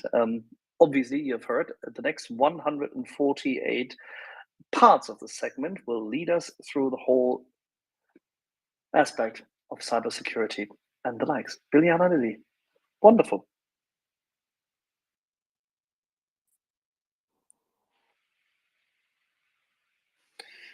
Thank you, Bilyana. Talk to you next week. Axel, what do we do now? What are we going to do in 2034 then? I don't know. I think by 2034, we'll probably figure out exactly what went wrong in the 1997 elections in Bulgaria. We'll see. That's probably a good idea. Maybe we can also make sense of the then resuscitated Mongolian economy with the inclusion of Kamchatka.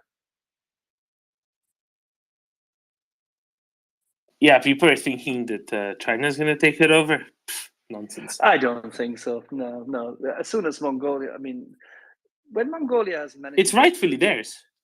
Absolutely. I mean, it used to be, therefore it must be now as well, right? That's how it works. Oh, I love this irredentist thinking. Domen, wonderful. I would counter this. I don't think this is irredentist thinking because I don't think people there speak Mongolian. So it would have to be plain old revanchism rather than irredentism, I think. A platform for revanchism, irredentism, and general nonsense.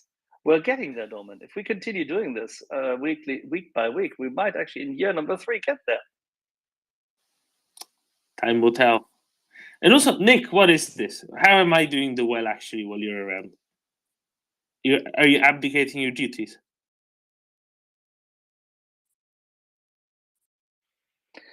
Don't trust anyone with 2 dots over an I. Well, I'm not that naive, Axel.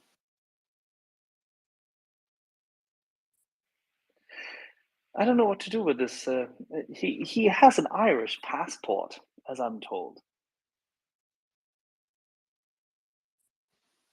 You should have seen him on St. Patrick's Day.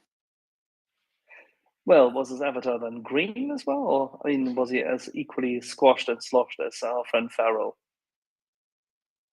Well, he was drinking green kava, I hear. Is that what you brought back from Madrid? No, God no. Also, hand luggage only. Didn't get to bring back any liquid things. No, but I hear that some people were putting midori to make a mikiri. I guess that would be some sort of variation on a kir anyway. All right. With that being said, I will now wander into the kitchen and have a little look-see as to whether that Bordeaux is still around, unless it has been used for other purposes. I hope not for cooking. And grab a glass and be right back.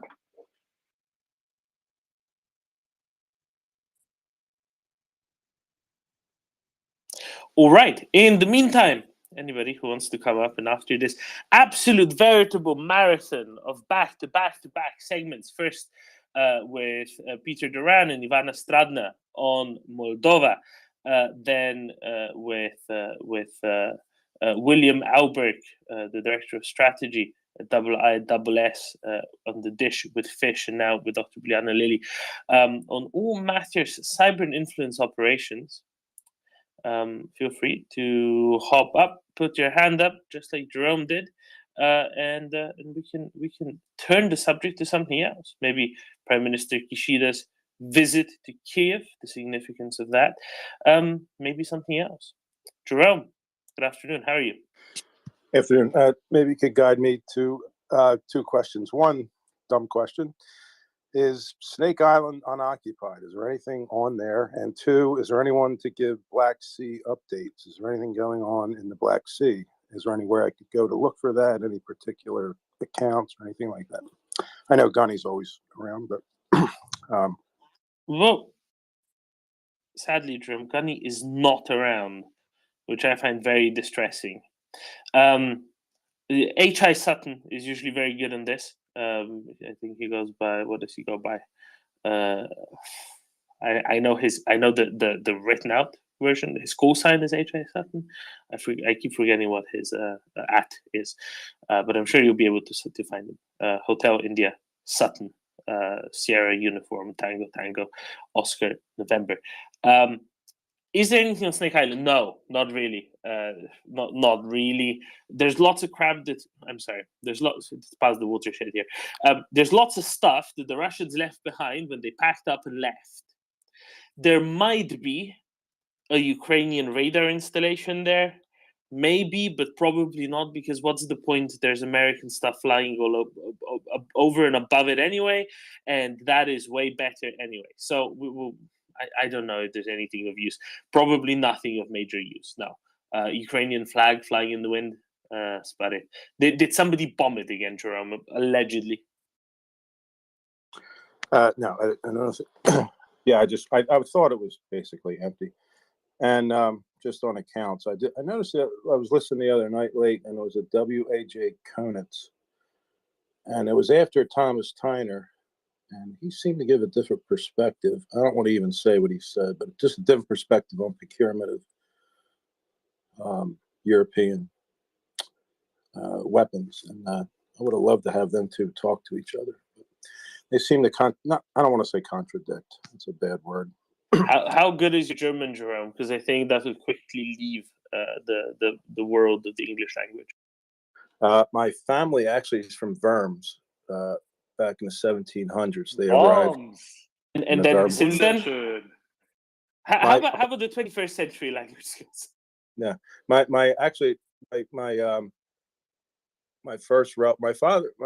father's brother was actually, they were both in World War II. He was in Germany. He's still alive, actually. He was in World War II and did some going through some. He was there after the war and looked back at our family and found us in Worms. So I'm going on his info, and our relative who came over was the organist at the first Christ Church in Philadelphia, Ben Franklin, buried in the same cemetery as Ben Franklin. Still a note. Anyway, and on that note, thank you. Worms is a very, very nice area in Rhineland-Palatinate.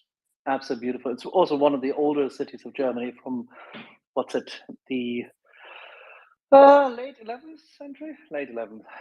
And Yeah, would love to have a portrait of, like, I guess it would be early 1700s Worms. Wonder what that was like.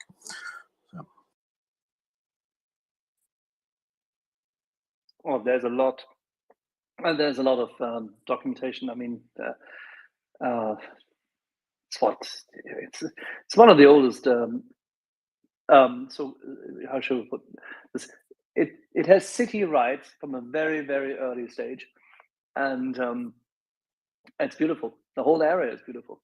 Absolutely. I mean, if you haven't been there, you have to go there. Nope, never been. Been to Spain. That's my extensive Europe. But now I have inspiration to go delve into Worms. Thank you. It has a fantastic dome. It has it's beautifully set. I mean, directly at the River Rhine.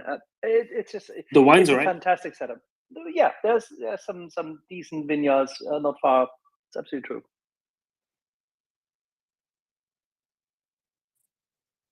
Yeah, Rheinhessen is oft overlooked, but there's been substantial improvements being done there as well. So it's not all blue none.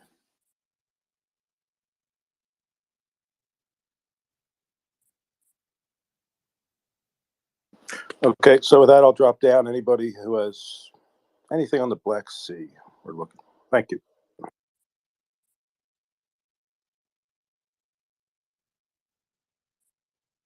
Yeah, where is Gunny when you need him? Gunny.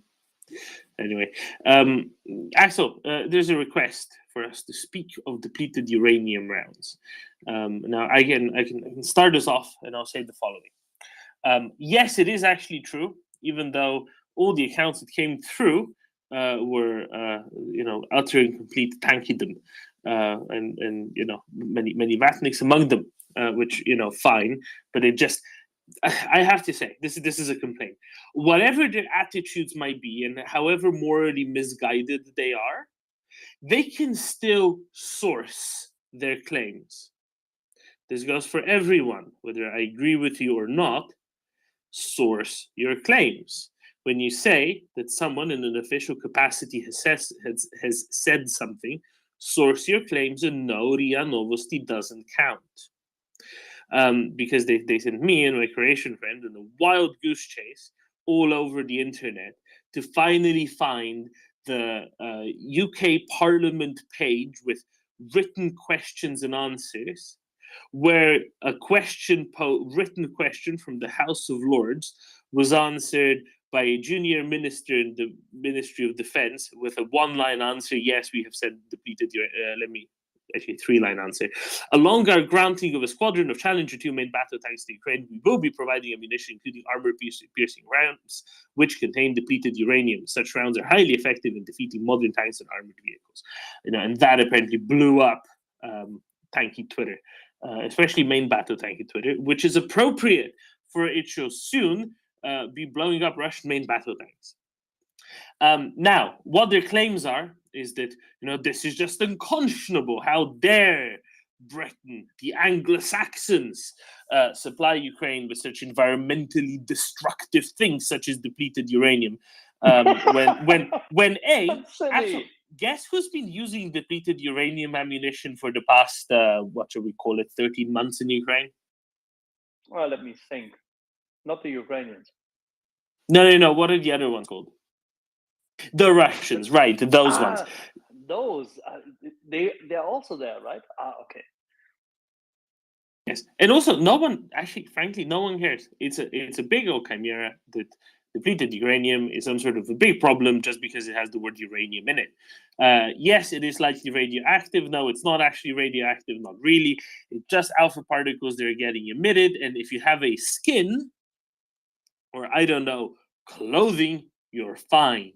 What you don't want to be inhaling is any particles, but stay away from the damn battlefield then. Yes, it's really vastly overstated. Do you know what? Actually, I reckon if the Russians were truly concerned with the environment in Ukraine, maybe they wouldn't have tried to blow it all up. I don't know, just a thought. Okay, so if you do have a Vatni get after you on the internet, talking to you about, but the poor environment, ask them about the people who decided to blow it all to smithereens in the first place, and to place mines and to dump anti-personnel mines, cause endless unexploded ordnance problem all across the country. All of those who decided to pockmark the fields with their artillery shells for no other reason than not being able to actually aim properly. Come on, seriously, it's absolutely absurd. And no, it's not an actual problem, even though it has the word uranium in it. The whole point of it being depleted uranium means it's not actually really radioactive. That's the whole point. Also, don't lick your grandpa's glow-in-the-dark watch. That's a bad idea too. Tobin, okay, let me read out a few numbers for you and tell me whether they tell you anything. Always keep the letter T in mind. 90, 80, 72, 64, and 62. What 55, 54, and 34. Yeah, no, not those. Just those. Oh, you didn't say complete the sequence? Sorry, I misunderstood. No, I didn't say complete the sequence. Just, I said, what do they all have in common? What they all have in common is that they're perfect for Tank Olympics, especially the turret tossing event. And they are the tanks of the Soviet Russian armies. And what did they That's fire what I with their said. 125 and 115 guns? Always. Well, depleted uranium, because Oh, otherwise, yes, I no. know. Shocking, isn't it? Really? Oh God. Did Putin complain about that? No, Putin didn't, but others did on his behalf. Aye, aye, aye. So Prigozhin complained about the fact that his prisoners and his genocidal maniacs, they are risking themselves when they're pulling down their trousers Yes. to rape other You people, see, right? Axel, Ah. what you're missing is they are already immunocompromised, because the vast majority of them already have several serious viral immunocompromising diseases. So he's just worried for their health. They're much more vulnerable. How do people not understand this?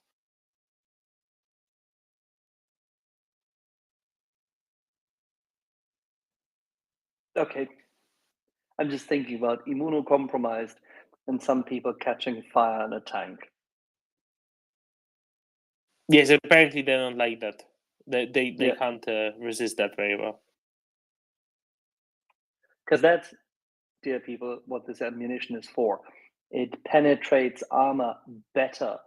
And when it has penetrated the armor inside a tank, it also, because of its characteristics, is likely to ignite what's inside the tank better, so that the tank turret can toss even higher, or can be tossed even higher. So as soon as this depleted uranium ammunition is in theater, we will see the tank turret toss Olympics going to fully new heights. It's like Soviet/Russian tanks on steroids.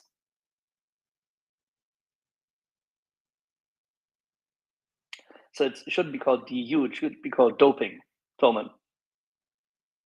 Yeah.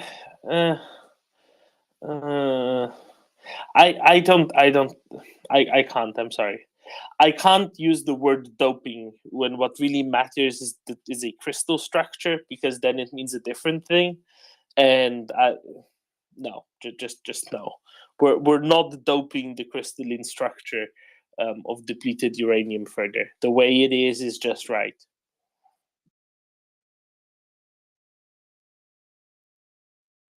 Now, isn't that dope? Klaus. Thank you.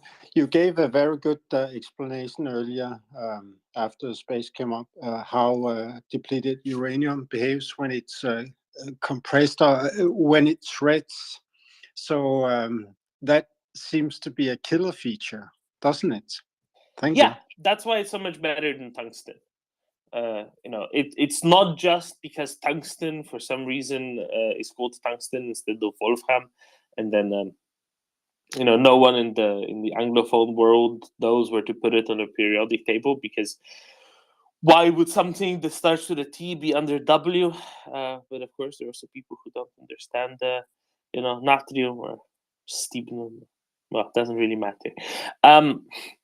What I wanted to say, Klaus, is yes, that's the killer feature, literally, and this is why they're so much better, and this is why they're so much of a better idea to be using than tungsten ones. This is why they also don't need quite as much velocity, and it's why when DU ammunition went out of favor in countries like Germany, they had to upgrade the gun, going from the Leopard 2A5 to 2A6 to have a longer barrel and thus a higher velocity of projectile on the point of it leaving the barrel, so that it could have a comparable performance with a tungsten penetrator as opposed to a DU penetrator.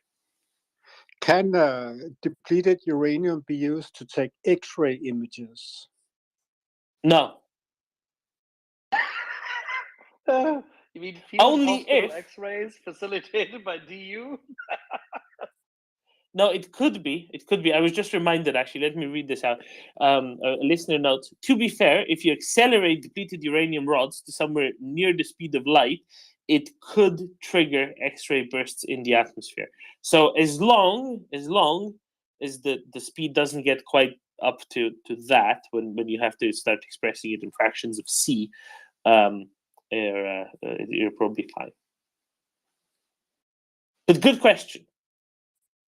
The good thing about the X-ray images is that you don't have to remember to smile first. Thank you. Yes, you just need to stay very, very still. All right, let's go. Thank you, Klaus. I really appreciated this. Let's go to Jace, and then I think that Alan will become the new domin. Sure. Yeah. Thanks for letting me talk. Yeah, just to point something about the DU depleted uranium ammo that's interesting is when it undergoes a high velocity impact, it'll trigger the fragmentation of material on like the tank's surface. And I've learned that fragmentation will generate small particles of the depleted uranium. And those particles in turn can become aerosolized. And that can pose a hazard to, military personnel. But they call do it you know like, what can cause a much bigger hazard to military personnel? Their tank exploding.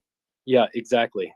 But yeah, those So rounds the are great. aerosolized, The aerosol DU component is spallation irrelevant. causes, significant damage to the armored vehicles, weakens their structure. So just an interesting point. No, That's all. I agree. It is a point, and this point has been well made all the time by those opposing those weapons. Don't forget, there's a massive movement which has convinced a number of parliaments in the world, and this is done on the basis of, I don't know, more than 100 humanitarian organizations have been fighting against exactly these weapons. The funny part is this only has had consequences in the West. So what I would strongly suggest is to look into every single one of these humanitarian organizations, where they've been organized, how they've been organized, and where their funding came from. Yes, there will be gullible humanitarians, and there will be those who believe the shit they've been reading because they're gullible and stupid, and they don't understand warfare and protecting people. That's clear. That's no problem. There will always be pacifists. I understand this. They can stay at home.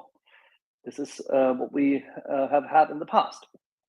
There are conscientious people who do not wish to fight for freedom, who do not feel that they are made for this, who do not have the rigidity of thought which could lead them out of the conundrum where they're hiding. That's fine. We call them cowards and pygmies. Mm-hmm. Oh, yeah, I agree with much of what you're saying. And yeah, in my opinion, not that of any other organization or anybody else, just my personal opinion, is they should have had the depleted uranium ages ago. And for Russia to go complaining about it is just ridiculous when they're shooting off hypersonic missiles and they've been using the depleted uranium. So, yeah, it's just ludicrous. They'd complain about this. That's all. 100%. I'm with you. Alan, good afternoon in your case. Good evening. Good evening, Axel. These have been two great back-to-back days at MriyaReport of practically nonstop interviews with spectacular people. Yeah, then on Sunday we had Thomas Tyner, but then again, that is a marathon in itself. And we both finished that marathon. Did you get your badge? I didn't. You should look at Tracy down below in the listeners, because she's wearing the badge as her avatar. Yes, I saw that. It's the cat recumbent. Absolutely. And have we talked about the Japanese Prime Minister Kishida's visit to Kyiv? Have Zelensky and Kishida held a press conference? I didn't see the press conference. I just noted, just like Tom Logan, with excitement and outright glee that he managed to get into the city and that he visited Bucha. It's actually a much more significant visit than Xi going to Moscow, if you ask me. 100%, absolutely. It's one of the major industrial and high-tech nations on this planet. It is a nation, just like Germany, which has come out of the Second World War and has redeemed itself towards the international community and has become, after its long-standing pacifist approach, a participant in deterrence in Southeast Asia. And China knows that Japan is not to be trifled with. And if Japan supports Ukraine outright and by means of that symbolic visit, that definitely counts more than this little authoritarian, I wish I were Mao. He's looking more and more like Mao. He needs to start swimming the Yangtze. Yes, but one please, thing let him, please let him swim through it. I wish him good luck with all the poison in it. But with Kishida's visit, it also means that every leader of the G7 nations has visited Kyiv and met with Zelensky. I think that's pretty important. Absolutely. If you've managed to follow this whilst we were dealing with our friendly interviewees and the likes here, then I shall be glad for you to summarize, because I did not manage to watch it. I barely managed to escape from another 3 conference calls in parallel. I'm sorry, I do not know if they've held a press conference yet. I assume they have. I haven't been able to watch it, but I am looking for a summary of the visit. And yes, it's significant that Kishida visited Bucha. Absolutely significant. What is it with this Nick with the 2 dots over his eye and Joanna? They're here, but they must be thinking because they're very quiet. Ah, the silence of thought and research. That's my guess, but it could also just be nap time. I don't know. No, Axel, I'm here. no, very good. Do you have anything for us, Joanna? Oh no, I was just researching, for depleted uranium, and I find out that besides the self-sharpening property, they also have a pyrotechnic property. In fact, the temperature increases very much when they hit an obstacle, so they practically set everything on fire. So they are very interesting, and I'm looking forward to see them in action, the projectiles. I think they do ignite a fire inside the tank, inside the enemy tank, and that is significant. It is a highly deadly weapon in on the modern battlefield and in tank warfare. And I do want to remind people, in 3 hours, Chuck Ferrer will be with us for tonight's edition of Bullet Points. I do believe there's a news blackout around Bakhmut, quite possibly along the entire line of engagement. But I know Chuck will have some news from Bakhmut, some news from Avdiivka, and he continues to watch Kremina very, very closely. So it will be really a good night of updates with Chuck Ferrer. That is in about 3 hours. Prince, please go ahead. Yeah, I just am coming across this news, and I just actually finally found the source. What on earth is Hungary doing? Axel, do you have any idea what on earth Hungary is doing? Saying that they will will not support any significant movement of Ukraine towards NATO or the EU until the rights of Transcarpathian Hungarians are restored. Do you have you read anything? Yeah. Okay.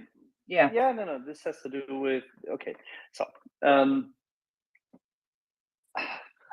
this is a long, long, long culture thing.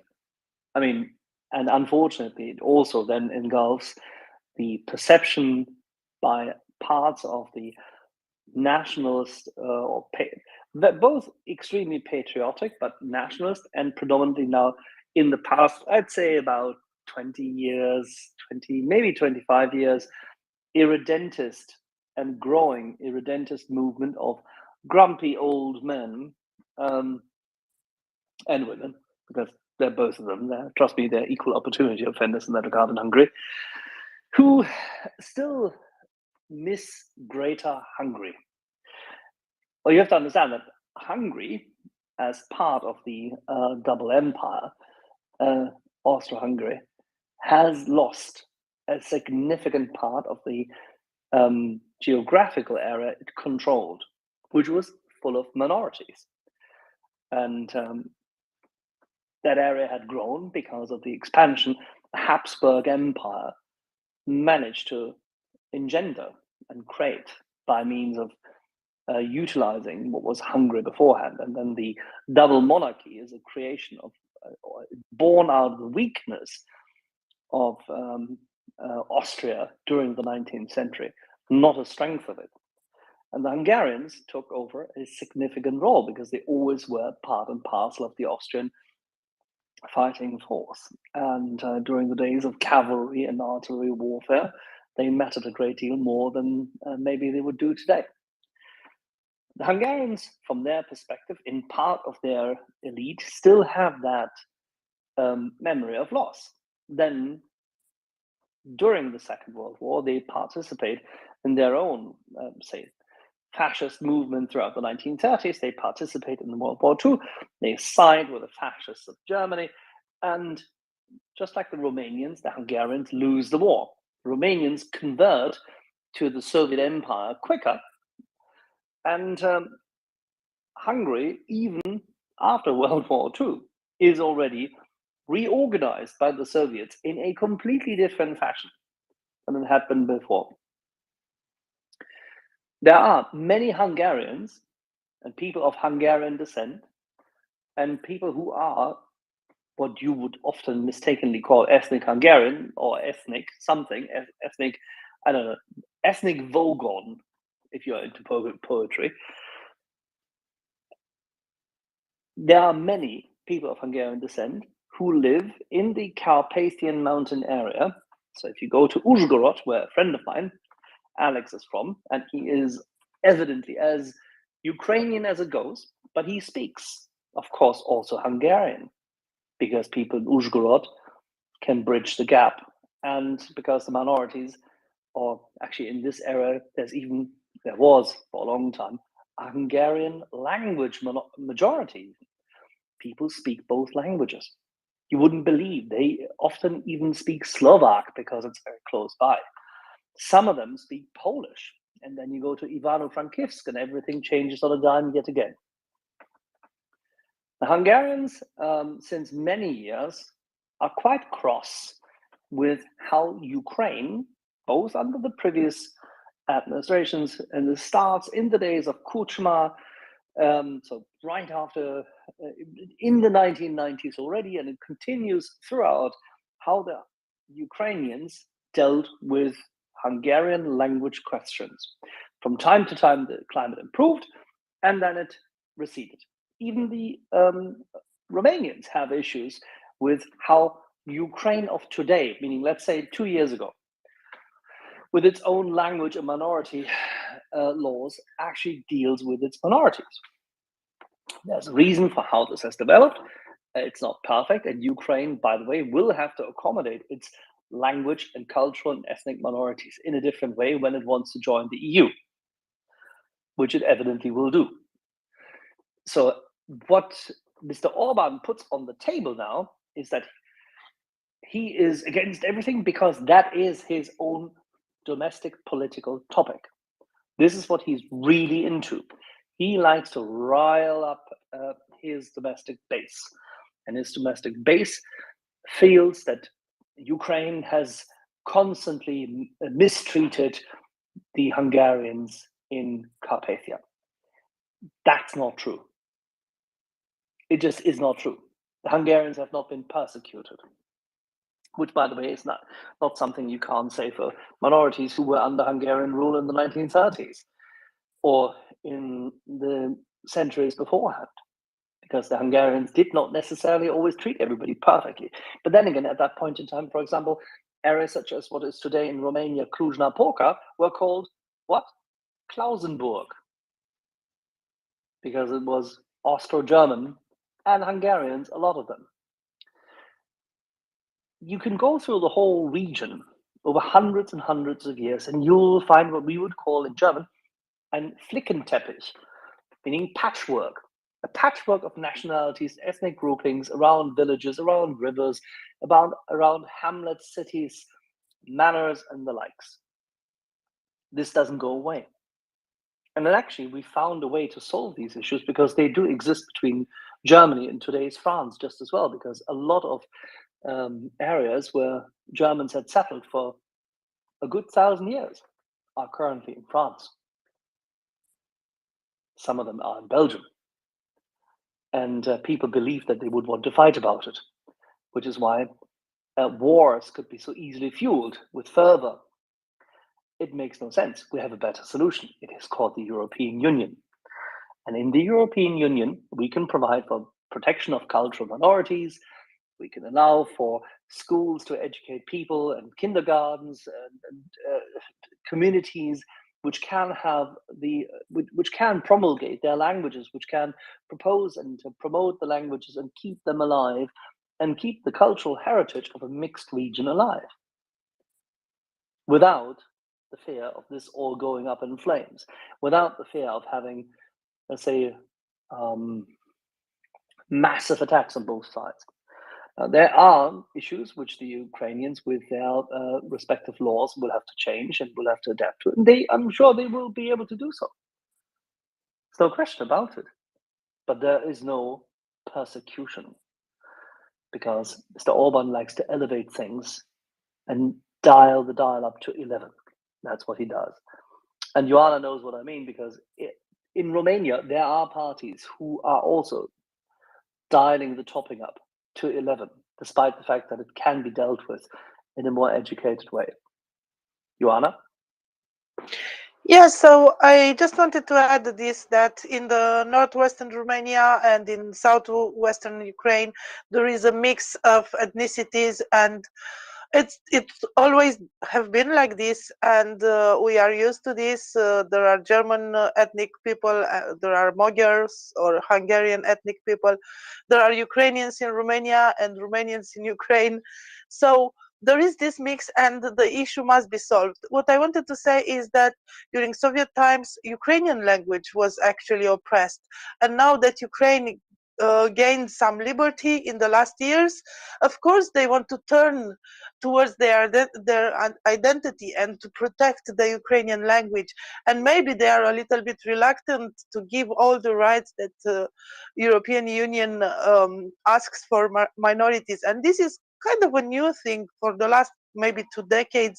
It's not historically so. So in Romania, we moved very quickly on this path because Romanians are not chauvinist in any way. Our president is of ethnic German origin. Our general prosecutor, which is now European prosecutor, was of a Hungarian origin. Our chief of emergency services is of Arab origin. So for us is kind of normal, and minorities have rights. They can be educated up to university level in their native language. All the region where the languages are spoken have bilingual services. So it's normal for us. And even so, the Hungarians ask for more. They ask for some sovereignty for the regions, and it is a nonsense because for example, the 2 regions in Romania, Covasna and Harghita, that are that have the biggest Hungarian minority, in fact, they are not very economically developed because there is a problem with finding people, finding workers. There is a problem with employment, and if they are to be separated in any way, it will not be beneficial for them. So Hungarians push for this, like the Russians say that they want to protect the Russian language speakers. The same narrative comes from Viktor Orban, that they want to protect Hungarian speaking people. And I'm sure that Ukraine will do what is necessary. It is a process that takes a little bit of time. They have to create awareness. They have to inform the population about minority rights and I'm sure they will do this. But Orban is just finding a motive. He's just finding something to cling on in order to push on with his narratives that are obviously now pro-Russian. Did you just call Orban a Klingon? I'm sorry, did I? No, but Joanna, you're absolutely right. And by the way, Prince, given the fact that you're stuck there in Oregon, I've here right in front of me. This is just let me just open this. This is old, and I have this since ages. This is only 550 pages of a thick book, good 2 kilos, well done, well prepared. That is just the so-called German history of Eastern Europe, the part which is called Galician, Bukovina, Moldau. Galicia, Bukovina, and Moldavia. And that is just about the people who went into this area. And you could go through pretty much every single folk there. When our friend Peter Dorr and I did the segment together on his first, main topic of research after university, which was he was given the task to educate himself on Transnistria, and became an expert, of course, on Moldova in the process. I had a map which I put up. I need to find it. Maybe I could tweet it out then in a little while. I just need to find it, of just Moldova, and its ethnographic map and how it changed. And one snapshot, I think it is from 1870, shows really like a mosaic, and it's not even a patchwork, it's a mosaic of different groups living right next to each other all over, but separate. It's like as if you have sprinkled, okay, I'll take 500 villages German, I'll take 800 villages Hungarian, I'll take 700 villages Polish and Ukrainian, and here a couple of Muslims is sprinkled in, and there are a couple of other Turks and whatnot, and you'll find this all just on the little plot of what then was Moldavia, as part of the larger Moldavian region within that empire. And how many Moldavias do we have today, Joanna? Well, is Moldavia the country and Moldavia the region of Romania? Exactly. And why is that? Because it was split after the World War II. Yes, exactly. It was part of Romania. Ribbentrop-Molotov, and then the treaty after World War II. I think it was Versailles. This in 1914? I'm not sure. See, in 1914, this was not Romania. In 1914, most of this territory was still belonging to what the Hungarians called their empire. That's the whole point. Yes, before the World War I. Exactly. The political organizations and rulership has changed many times over hundreds of years. And finally, at the tail end of World War II, meaning in 2023, when we're still fighting that tail end to rid ourselves of Russian imperialism, finally, at this tail end, we should know how to deal with it. And that's where Nick and I immediately find common ground, despite the fact that he has 2 dots on his eye, and that is that this needs to be part of the European Union, because then people can freely trade, study where they want to study, migrate across borders, do their work, improve their future, raise their children in peace, and live with each other and not fight against each other. But I love the two dots on the I because for Ukrainians it's a symbol of freedom. It's a letter that is part of Ukrainian alphabet but not of Russian alphabet, and they are using it like to the partisans in occupied region. They use this letter just to um, state, to assess that there is still Ukraine. So I love the I with the dots.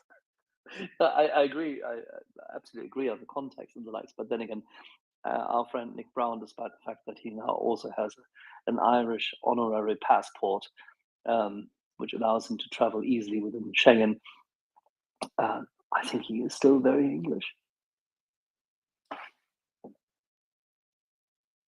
And Thank I you. think that's an understatement. Yeah. Thank you so much for all of that, Axel and Iona.